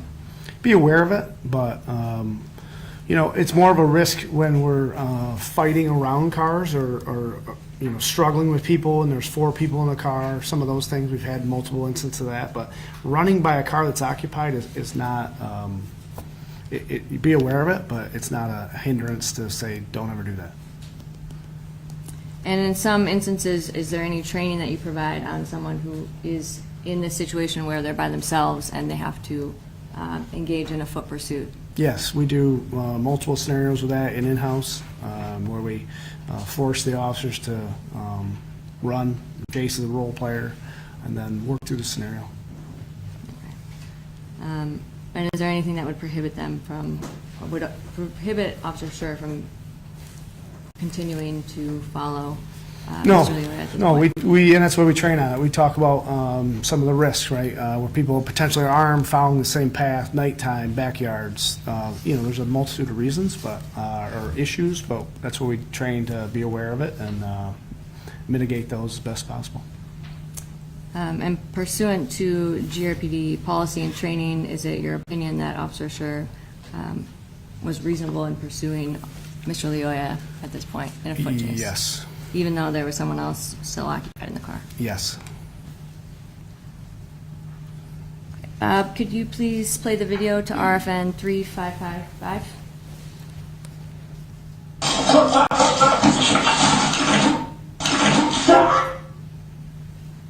Okay, for the record, this is RFN 3555. So what do you train officers to do once someone is actively running away? Just try to catch them, obviously. And that's with varied success sometimes, but obviously Officer Schurr catches up to the driver pretty quickly. And then it's sometimes people give up right away when you tell them to stop. They lay down, they put their hands up. Other times we have to tackle them to the ground or push them to the ground. And clearly in this incident, Officer Schurr pushes the driver to the ground or tackles him to the ground. And based on what Officer Schurr, or it appears that he would know at this point, just that the plates didn't match the car and the driver was starting to run away, what would you train, or I guess how do you train GRPD's officers, or what do you train them to think about with regards to the car? It's unknown. Again, it could be a multitude of factors there. An improper plate or a plate that doesn't match the vehicle isn't in itself that uncommon, but it could be maybe the car's not reported stolen yet, or maybe they just bought it, they didn't register it yet. There's a multitude of factors there, but it's a concern and it's a valid reason for a stop. And what do you train officers to think about the person who's running at this point? Well, just this has continued, this path of noncompliance, and it's escalated from verbal noncompliance to failure to produce an ID, failure to produce a license. Now there's been assaultive behavior. Now they're fleeing on foot. It just continues down a path of lack of cooperation. And Bob, can you please play the video to RFN 3373?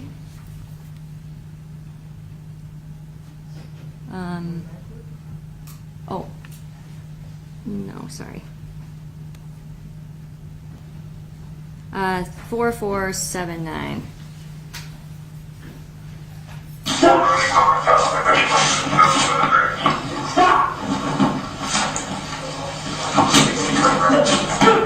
Okay. Stop! Stop! Keep your hands behind your back, okay? Hands behind your back, okay? Put your hands behind your back. Okay, and for the record, this is RFN 4479. Could you zoom in a little on the upper left, which is the dash camera, please?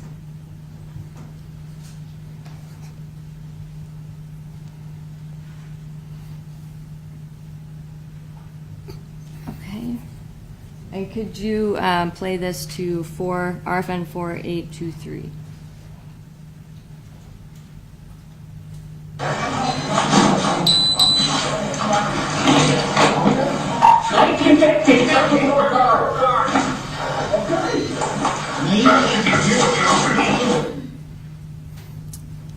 Okay, so I guess, sorry, I should have asked you these before this part, but leading up to this point, what did you observe Mr. Lyoya do? So Officer Schurr tackles him to the ground and has to get his radio secured, and is struggling to try to keep him on the ground. And in these clips that we just saw, the driver is able to get back to a tabletop position, if you will, where his hands and knees are on the ground. He's in a good base, meaning it's very challenging to break that back down. And then he's able to even get back up. They go back down, he gets back up. What is striking is the continued that Officer Schurr is unable to physically control him, and he puts out radio traffic of "send me more cars," which now means everybody that's available should be coming emergency mode. So that's the whole city is coming to him because it's an emergency. He's asking for an emergency response. So he's clearly unable to control the driver. He's tried lower levels of force with a tackle, some knee strikes. He's trying to physically push him back down, and he's unable to. And you mentioned a tabletop position. Can you explain what that is and what that means for the officer? Yes. So a subject on their hands and knees. Think of a toddler crawling. Right. That position is what we'd refer to as a tabletop position. It's a very strong position if you don't want to be moved. You have your limbs are kind of shortened. You have all your power in an inside position. I call it. You're tight, and it's challenging to defeat that. And being like riding on somebody's back right there, if I'm trying to put all my weight on them, it's easy to roll that, reverse the situation where the top position now becomes the bottom position, and it's a dangerous situation. And from the last segment of the video that we just saw zoomed in, what did you observe about Mr. when he was on the ground in the prone position? Just that he was able to get back to a standing position with relative ease, regardless of what the officer was attempting to do. And at that point, what was Mr. Lyoya's, I'm sorry, this might not be clear. Bob, could you just back up a few frames to RFN 4579? And then frame forward to 4672. If you zoom in on the dash cam. 4579 to 4672.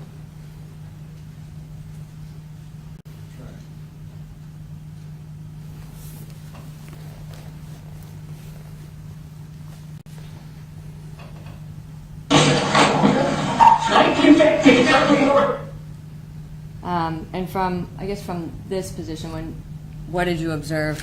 Yeah, so that's what I'm referring to is that tabletop position. You see the driver's on his hands and knees, and Officer Schurr is, for a lack of a better term, almost like piggybacked, right? He's just riding them. And both feet are off the ground, his hands are off the ground. He's trying to call out on his radio, so he's distracted with his one arm. He doesn't have full control. So he's calling out with his radio, and he's in a bad position because, for example, all the driver would have to do is duck his head forward and lift a little bit, and that officer's going over top of him. So then he's on his back or face down, and then the driver could easily be on top of him. And a few frames forward, did you see Mr. Lyoya on all, when you say, we talked about prone position, can you explain what that is? Yeah, so prone, just belly down, your face down on the ground, belly down. And that's an ideal handcuffing position for us. We want to be on top while they're prone or face down. As you can see, the officer attempts that multiple times here, and the driver is successful in just standing up on his own power regardless of the force being put on him. Okay. And did you observe Mr. Lyoya go from the ground, stomach down, and push himself all the way up? Yes, he did that various stages through here, but yes, he does that. And that in itself is going back to the totality of the circumstances, the factors in use of force decision-making or objective reasonableness, size, strength, ability, those are the factors. And as this progresses, exhaustion. So it's physically, it's extremely difficult to control another human being that doesn't want to be controlled. It's exhausting. So you can see that this has been going on for several seconds now, this struggle, and the officer is unsuccessful in his application of force at this point. And at this point, what would you train an officer to look for as far as his surroundings? What would be other indicators you would train an officer? The gentleman in the white, I forget the witness's name, sorry. Is that Mr. Butler? Mr. Butler.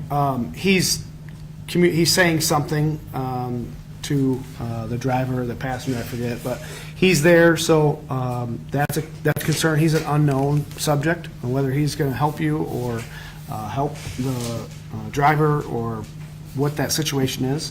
And then obviously the passenger in the vehicle now is out of the car, and they're both kind of in the peripheral view of Officer Schurr. So now he's got multiple subjects. He's not able to physically control the driver that he's dealing with. So yeah, he's got to be aware and be concerned with it. And at this point, have you are Officer Schurr's actions consistent with GRPD policy and training? Yes. Okay. Bob, if you could please play through 5408.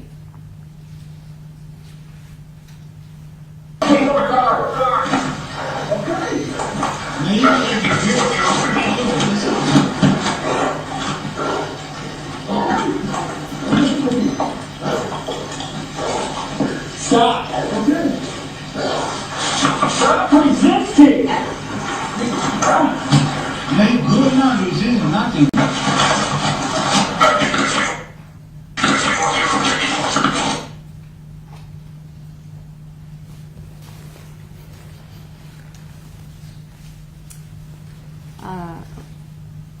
And based on this, did you, at this point in time, have you heard Officer Schurr call for backup again? Send me more cars, yes. And at that point, what would you expect the responding officers in the area to do? Respond emergency mode, so lights and siren, and get there as soon as possible, as safely as possible. And what have you observed about Mr. Lyoya's behavior during this part of the video?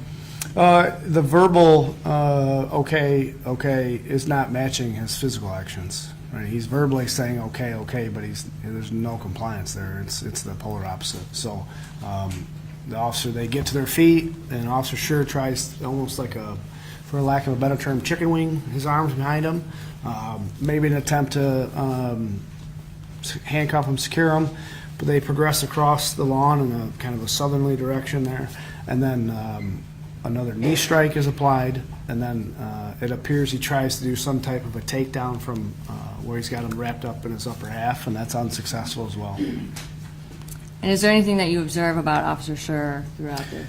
Yeah, if you back up a couple frames and play it again, you can hear his heavy breathing. So it appears he's already hitting levels of exhaustion. And what do you train officers to do once they start feeling exhausted? Well, and we talk about this a lot, and as they first come aboard, it's kind of accepted that, hey, in 30 seconds of strenuous output, you're roughly going to have about 50% of the energy levels you started that encounter with. So if you're struggling with somebody or fighting with somebody and you start out at 100%, you're going to be greatly reduced here within 30 to 45 seconds. So we teach them to use force reasonably, but with full force initially, because we don't want these to draw out for a longer than they have to. Why not? Because the exhaustion level has a bunch of effects to it. It can impair your decision making. Clearly, you potentially can't defend yourself. Your tools on your belt. There's a list of factors, but yeah, exhaustion is a problem. Okay. Bob, could you please play the video through 5548?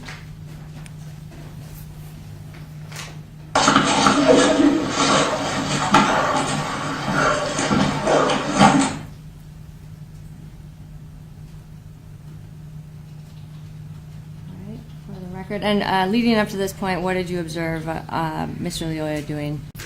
Still actively resisting the officer, zero compliance. And again, like I said, he's giving verbal, okay, like he's going to comply, but he's not showing any compliance at this point. The officer's been unsuccessful in all of his attempts at use of force up to this point. In that bottom left screen, it appears that the officer's got a hold of his sweater, like in the upper shoulder area, and his right arm is going across his body. And as we know now from watching the video multiple times, he's accessing his taser, which is we teach our officers to carry it on their non-dominant side, in a cross-draw style application, like I have mine on my left side, to avoid any type of confusion during a deadly force incident or create that where they pull their taser on accident or vice versa. So we've always dictated they carry it in a cross-draw style. So as you can see, Officer Schurr's arm is coming across his body to retrieve that. And it's of note, it takes him a few seconds to get it out. From the graduation video where he's on the dummy, he struggled and he had two hands to access that. Our old holsters at this time had a snap brake, and the snap went towards your body. So if I was leaning that way, I'm fighting against myself, if that makes sense. So it takes him a little bit of time. He's one-handed, and he's trying to hold the driver with his back, upper shoulder arm area there, his sweater, and access his taser with his right hand. And Bob, and is there anything that you observed Mr. Lyoya saying at this point? I didn't catch that in any of my reviews because I didn't have the dictation until recently, but the get the keys part, so that is concerning because what's the plan there? Is there a weapon in the car? Was there something? So. And Bob, could you please play the video through RFN 5649? Okay,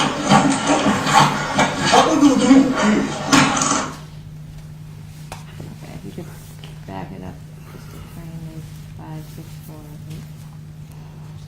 Okay. For the record, this is RFN 5648. At this point, what have you observed? Excuse me.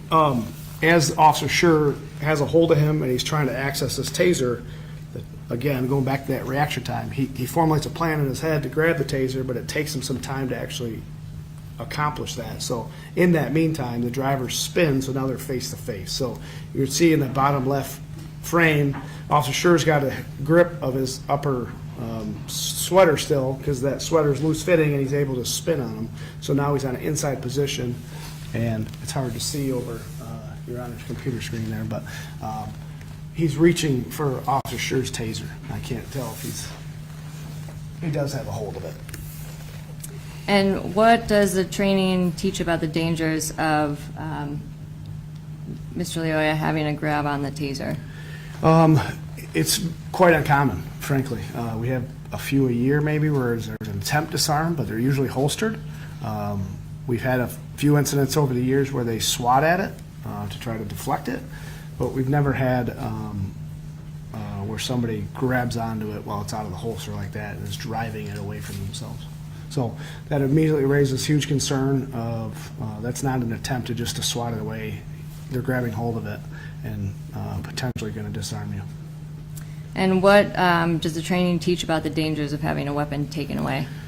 Just that the chances are it's going to be used against you.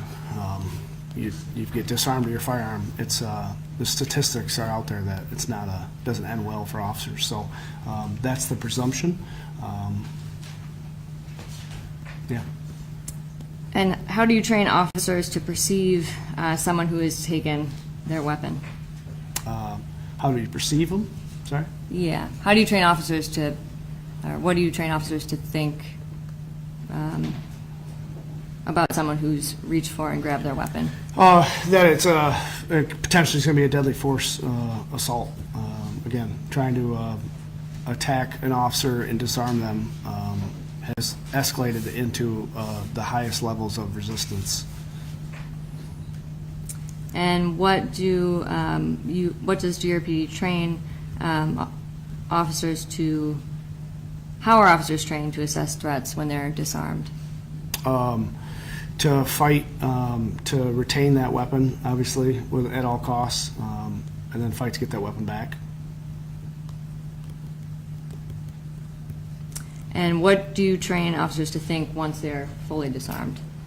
Again, that it's a deadly force encounter. That's not a, again, like I said, we haven't had a successful weapon disarming in long time, decades. So it happens around the country, and officers are killed yearly because of it. So it's of the greatest threat. And what does the training teach about the intent of someone who is disarmed as a police officer? That you have to presume it's for the worst reasons, right? I don't have to, if I get disarmed by firearm, I don't have to wait to have it used against me.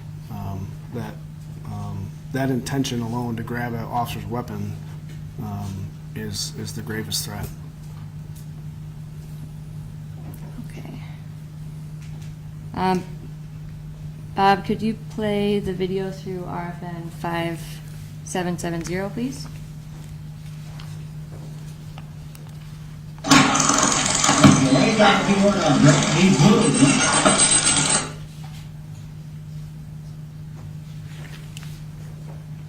Okay, and at this point, what do you observe Officer Schurr doing? So just as the frame starts and the driver grabs hold of the taser, Officer appears to do, I refer to it as like a wheel weapon retention, where he wheels it to the ground in kind of a circular motion to try to break that grip. And if you look at the bottom left screen, the grips of the officer and the driver there, the driver's got a dominant grip. He's got an overhand grip and his arm's locked out, and the officer's got just the handle of that, where the purchase of that taser, the majority of it is on the front of it, not the handle.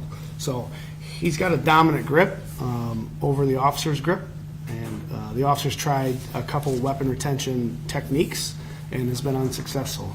And one set of probes is already deployed, where the officer tries to, like I explained earlier, not an ideal distance management, but he could have easily fired one set of probes, fired another set of probes, and gotten the spread that would have accomplished the neuromuscular incapacitation or lockup if he hadn't grabbed on, the driver hadn't grabbed onto the taser.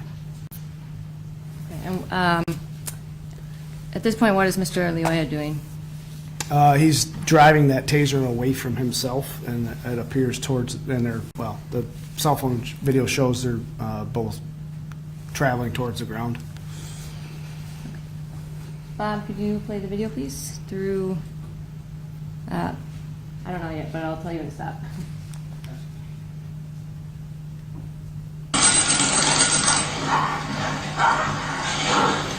Let go of the taser!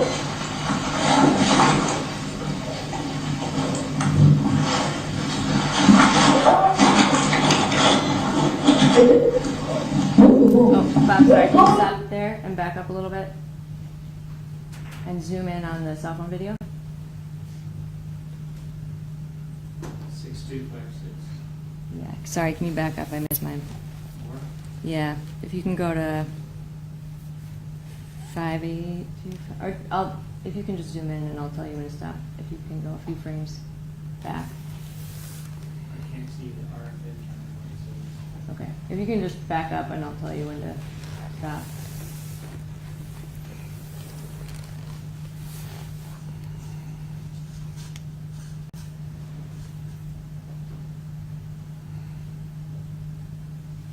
Okay, stop. This is RFN 5882. And at this point, what do you observe Mr. Lyoya doing with the taser? He's still got control or attempting to take control of it.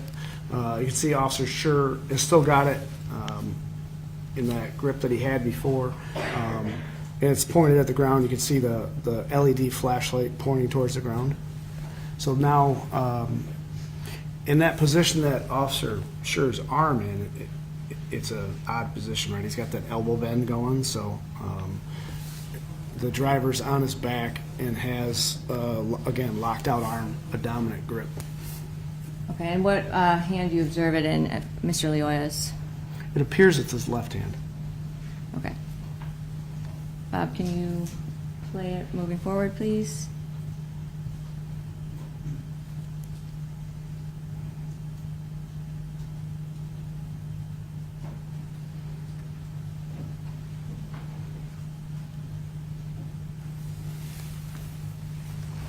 And yes, if you could stop at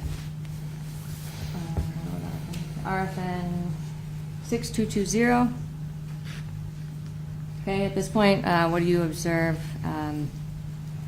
Where is the taser located at this point? It's directly into the ground.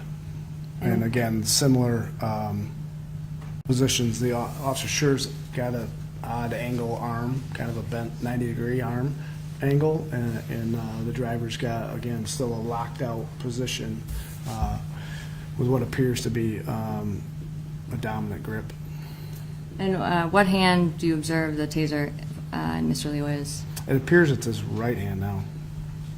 Okay. Okay, Bob, can you play the video, please?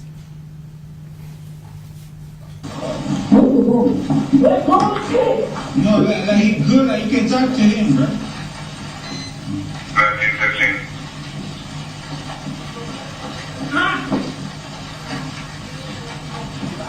Yeah. Like he good, bro. Like can you talk to him like good, like can you, yeah. Stop grabbing him like that. Like he good at it for real. Yo, you hear him too.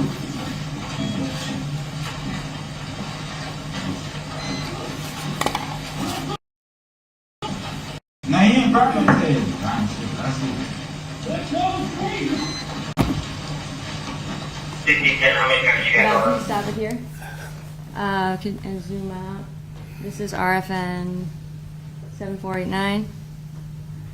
And at this point, what do you observe? I know the camera went out a little bit, but what do you observe? The biggest thing that struck me was it sounds, you can hear the stress in Officer Schurr's voice, the exhaustion. He's barely getting out commands. They're lagging, if you will, or they're drawn out because of lack of oxygen. He's breathing so heavy. The positions have switched again to be, again, the driver's in that tabletop type position.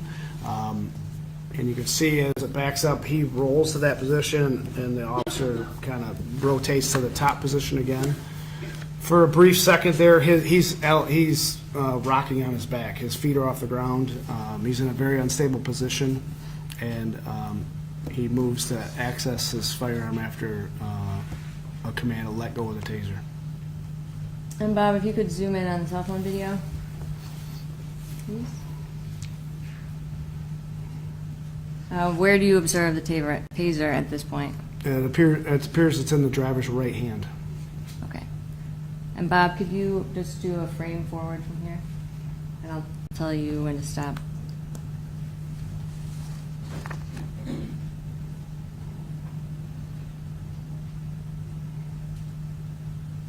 Sorry, you can play it, I guess. Okay. Frame forward from here.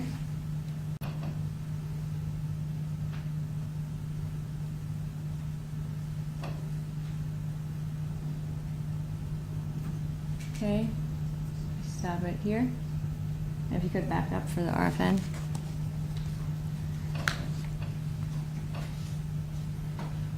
Okay, and what did you observe here? The struggle, the position is fluid, right? The officer's access his firearm, it's out of the holster. He's trying to maintain some type of a position on top. The driver is now turning back to the inside position, appears, where his right hip is towards the ground, and he appears to be spinning into the officer. He's got control of the taser. It's in his right hand, it appears.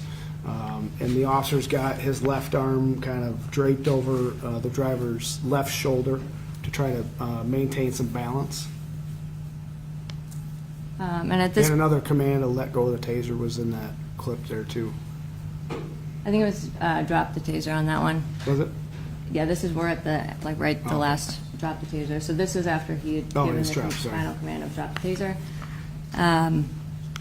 And at this point, I guess we can just play it forward from here. Everyone.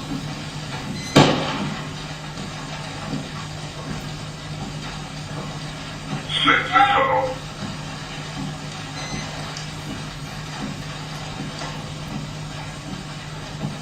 You just packed up, those are great. It is. Get back! Thank you, 15. I'll just follow the shooting. That'll be great. 1915, 10-4, Nelson Reeves. Starting medical.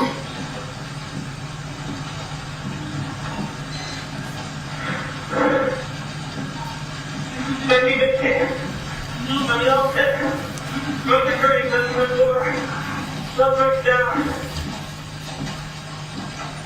Nelson, 10-0, North North. Nelson, North, Green, suspect down. 1920, I've seen. 1610, what's your subject? The access to any weapons and what do you think? 1950, that's my taser.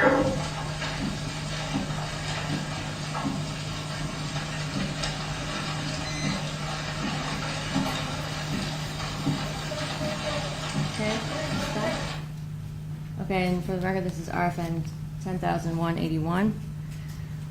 So leading up to this point, and I know we kind of talked about this a little bit before, but in your experience, how fast can someone on the bottom reposition themselves so they are facing you or gain some sort of advantage? How over you? how fast can they reverse that position? Is it in a blink of an eye? That can be in a second or two. And in high stress, close quarter situations like this, is it realistic to expect that an officer could stop someone from initiating or completing a full spin if that happens quickly? I'm sorry, could you ask that one more time? In this type of situation where it's dynamic, it's moving very quickly, is there a situation, is it realistic to expect that an officer could stop someone from initiating or completing the spin, rolling towards them? No, in the sense too of the video, if you saw the steamy breath out of Officer Schurr, that would indicate how deep of a guttural breathing he's trying to accomplish there. So at that level of exhaustion, no, I don't believe he could have prevented that situation from spinning in a second or two. In your opinion, based on your training and experience, does the threat from the bottom position ever end until they're fully controlled? No. And based on everything we've reviewed, do you have an opinion on whether an objectively reasonable GRPD officer in Officer Schurr's situation would have been in fear of a serious bodily injury or death when Mr. Lyoya started getting up off the ground with his taser in his hand? I do. And what is that opinion? That it was reasonable, that a reasonable officer could perform the same way in that situation. Thank you. No further questions this time.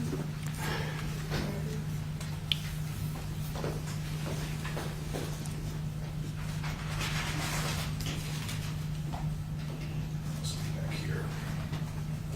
I just want to start out with one of your statements. Your statement was the GRPD's trained to chase and effect an arrest. That was what you just told the jury, correct? That's a common practice, yes. Those were your words. Those are your exact words. I wrote it down. Trained to chase and effect an arrest. Do we train? Yeah, we train our officers to do that, yes. That's an expectation, yes. But when we were notified you're a witness, you talked to Detective Tubergen, didn't you? Yeah, I did. You said there's no foot pursuit policy. There's not a foot pursuit policy, correct? But you train them to effect an arrest. Yes. Now, this has been pending for like 3 years. Did you prepare this? I did. You typed it? The affidavit? Yes. No, Who typed it? the defense. So the defense. So the defense typed it. So Yes. you've been how many times have you met with the defense over the course of the last 3 years? Probably 5, 6 times. And you've had access to some of their videos as well. So you've gone over this case with them 5 or 6 times? I did not have access to the video until now. I haven't seen it till this week. We used I mean, the video I had access to was Axon, the body camera, the cell phone camera, not the forensic video. But this week you said the one with the writing on it, you said you had access to it. You watched it earlier this week. I saw it, yeah, this week. Yes, not before this week. So this is one of the biggest events in Grand Rapids in probably your career, isn't it? It is. And you don't bother to do a report? I did an incident report. An expert report. You have access to our expert reports, haven't you? Your expert reports? Correct. Yes, So you read our expert reports. It's like a 56-page report. it is. You're brought up as an expert for the defense. You're their expert, you have at least their degree, GRPD policy, and you produce a 2-page affidavit. Yes. Even in that affidavit, you don't say anything about training to chase officers or to effect an arrest. You don't say that in this affidavit, do you? No. You say, includes training on solo foot pursuits, such as drills and scenario-based training. GRPD does not prohibit officers from chasing a fleeing suspect. Correct. That's different than you train them to apprehend a fleeing suspect, isn't it? The solo foot pursuit drills will end in an arrest. Prohibiting and training positively are two different things, aren't they? Yes. Where is that policy? Where's the written policy where you train to effectuate an arrest? We spent an hour and a half here looking at all the policies. Where's the written policy where you effect an arrest? You train your officer to effectuate an arrest? Off of foot pursuit? Yes. We don't have one. You don't have one. But that's your testimony now, suddenly in front of this jury, that, yep, we trained that. Objection, Your Honor. This is argumentative, and if he wants me to go through the mandatory training, I will gladly do that, but. Well, I think he's not cross-examining him. So which part? I mean, The fact that he's trying to portray that there's no training or policies. I did not walk him through, and if he would like me to walk through this, I will gladly go through all this, but I'm trying to speed it up. I'm going to overrule the objection, and you obviously will be able to redirect, and you can certainly point out what you'd like, but I don't believe that last question was argumentative. So, I mean, you had an hour and a half to present the policy, and we didn't see any policy. These are the policies that were provided. These are the training policies for Officer Schurr. These are training outlines. These are policies, yes. Okay. Point it out. Where is it?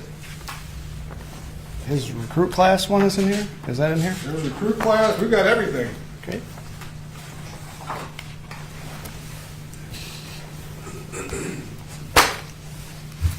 Yeah, his recruit class is 15-3. These are, this is 21, These are the 22. training documents we have. He has a recruit class book of 15-3. We, not being argumentative, we train in foot pursuits, we do solo foot pursuit drills. We don't have a policy that mandates, but we don't have a policy that prohibits it.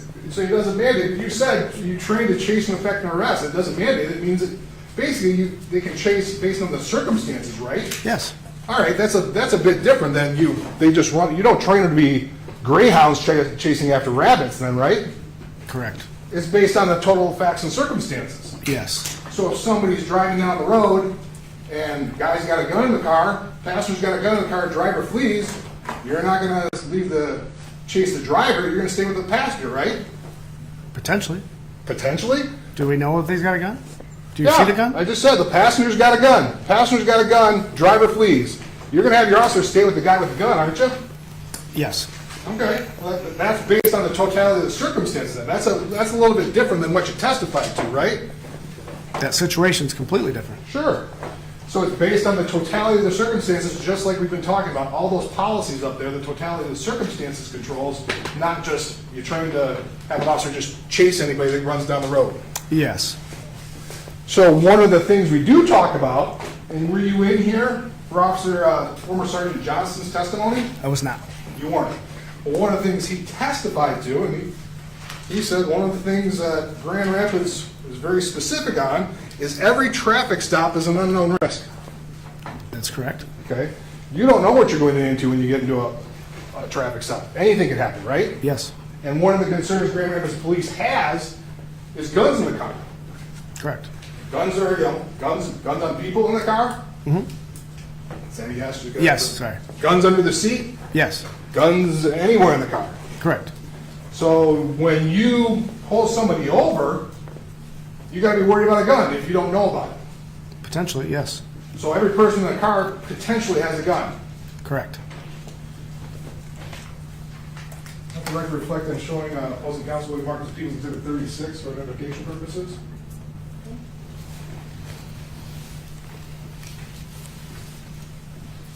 Captain, I'm going to show you what we have marked as Exhibit 36 for identification purposes. Do you recognize that? I do. Could you tell the jury what that is? This is a mandatory training, 19-2. 19 means 2019 was the year we performed this, and 02 would mean it's earlier in the year, the second training of the year. So it's a firearms training outline. Okay.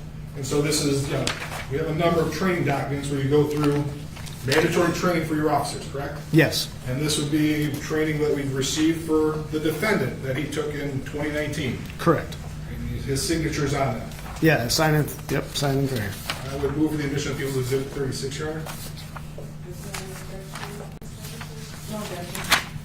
Okay, 36 is now admitted.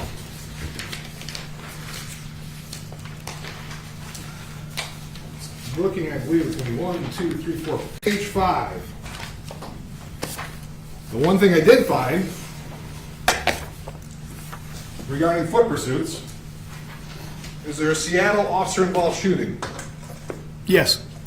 There's a Seattle officer-involved shooting, and in your foot pursuit, what it talks about there is allow for a safe distance and have a plan while chasing an armed or potentially armed subject.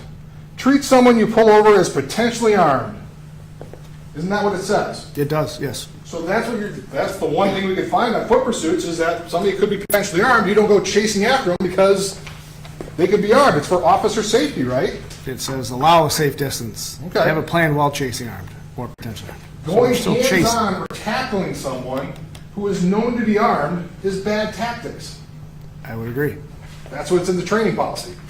That's in the training outline, yes. Training outline. But that's the outline. That's what you're telling your officers. That's what the defendant would have learned back in 2019.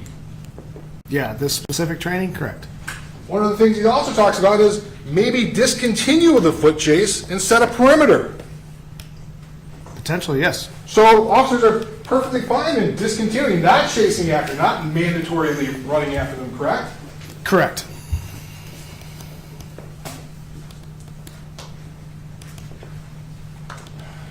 In terms, staying with this foot pursuit policy,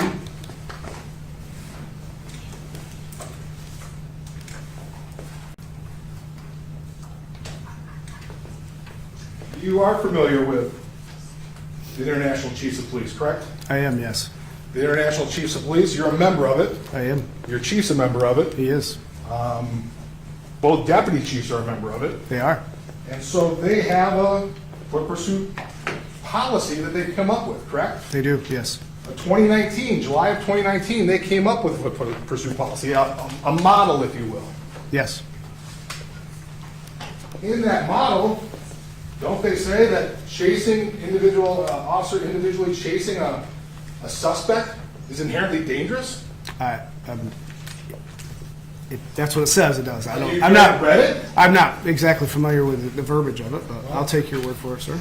You know, I looked through it. Is that an exhibit or just something that you? Well, not exhibit at this point in time. If he's not familiar with it, let him read it. Your Honor, I would object to that, that's hearsay. What? That I don't even know, document is- wait, so it's not, he's not moving for its admission, he's showing a document to the witness. So, I'm not sure, what is that document that he's going to? This is a model foot pursuit policy for the International Chiefs of Police.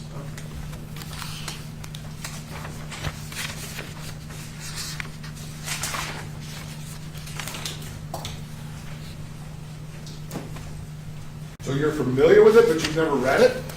We don't have one, so no, I don't. I didn't. I've read it before, but it's been years. It's been out for 5 years, 6 years. So Well, I guess you've read it. Why haven't you done anything with it? You're the trained. Why isn't Grand Rapids adopted it? the direction of the agency, we don't want a foot pursuit policy. You don't want a foot pursuit policy. Correct. But you would agree that the International Chiefs of Police say they're inherently dangerous, correct? Yes, they do. Would you disagree that they're inherently dangerous? No. Would you disagree with their recommendation that at least 2 officers be involved in a foot pursuit? Ideally. Ideally, but they say that's what you should do. Of course, you don't know because you haven't fully read it. Are you familiar with Police Magazine? I am. Okay, Police Magazine.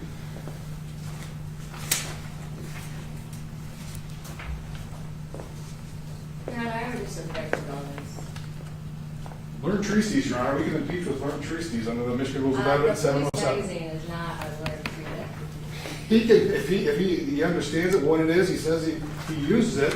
It doesn't have to be I didn't say I use it. I said I'm familiar with it. You don't read it? I don't read the magazine regularly. I'm familiar with it. So how is this relevant?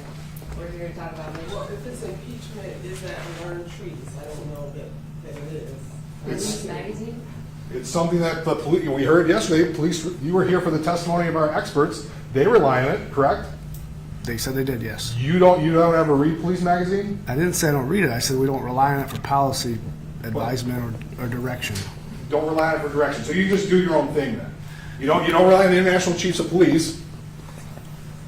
I'm sorry, I need to rule of the objection, but I did want to check MRE 707, which does allow for the use of learned treatises for impeachment, which includes statements contained in published periodicals or pamphlets. It doesn't have to be in the textbook, so I will overrule the objection under that rule for impeachment purposes only. So Police Magazine, foot pursuits by their very nature are emotionally charged and dangerous events that occur frequently in police work. You'd agree with that, wouldn't you? I would. Law enforcement officers must balance their obligation to enforce the law and arrest perpetrators with their personal safety. You'd agree with that. It's fair. Unfortunately, that rarely happens. Would you agree with that? Yes. More often than not, officers become emotionally captivated by the event and have an instinctive reaction rather than a studied and planned response to resistance and chase without considering the inevitability of suspect capture. Would you agree with that? It's possible, yes. Possible. But that's one of the dangers of somebody's running away, they want to get away, and you rush off and tackle them by yourself. All of a sudden you got your hands full and you're not aware of it. You're not aware of what could happen next. Potentially. And that's one of the things that you teach in Grand Rapids Police in terms of the reactionary gap. Yes. Right? So a reactionary gap is the further away somebody is, the better off you are in essence, because you have an opportunity to respond. Is that a fair? I'm not. Sure. At times in a situation, yes. Situation. But as soon as you chase somebody and tackle them, you close that reactionary gap.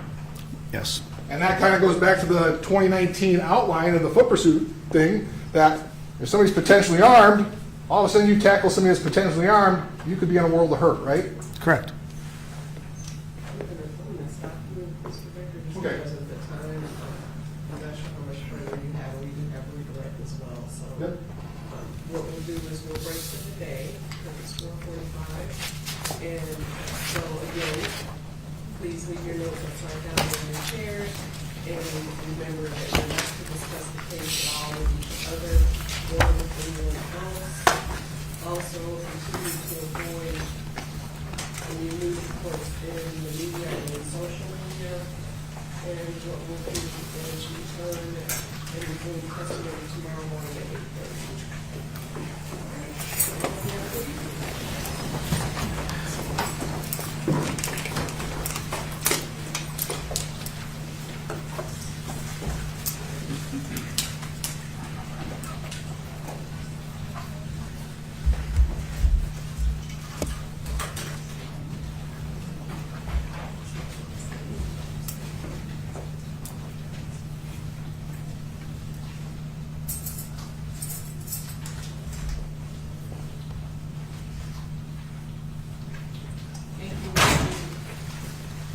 At this time, okay. I'm sorry, I thought you said anything further, I'm sorry. I thought I heard you. Okay, so what we're gonna do is recess for the evening. Is there anything we need to address before we recess? Nothing for me. Okay. After that, that's I do want to state for the record that there was a question that a juror asked that was not asked.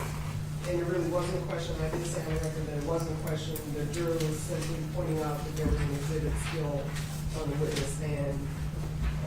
Didn't know if it mattered. So it wasn't really a question, but I did want to place on the record because it was clear on the record that the juror did have a question and it was never addressed on the record. So there's that.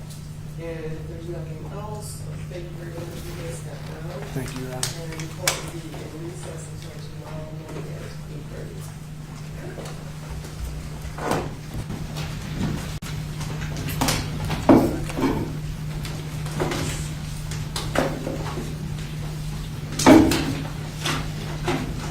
All rise, please.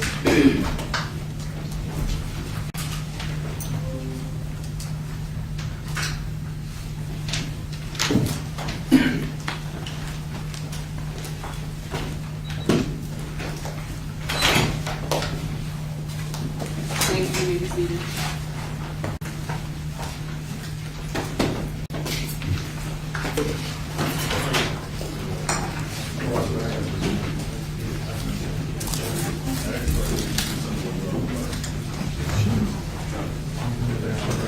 We're on the same page. She had to do this morning. She did this morning.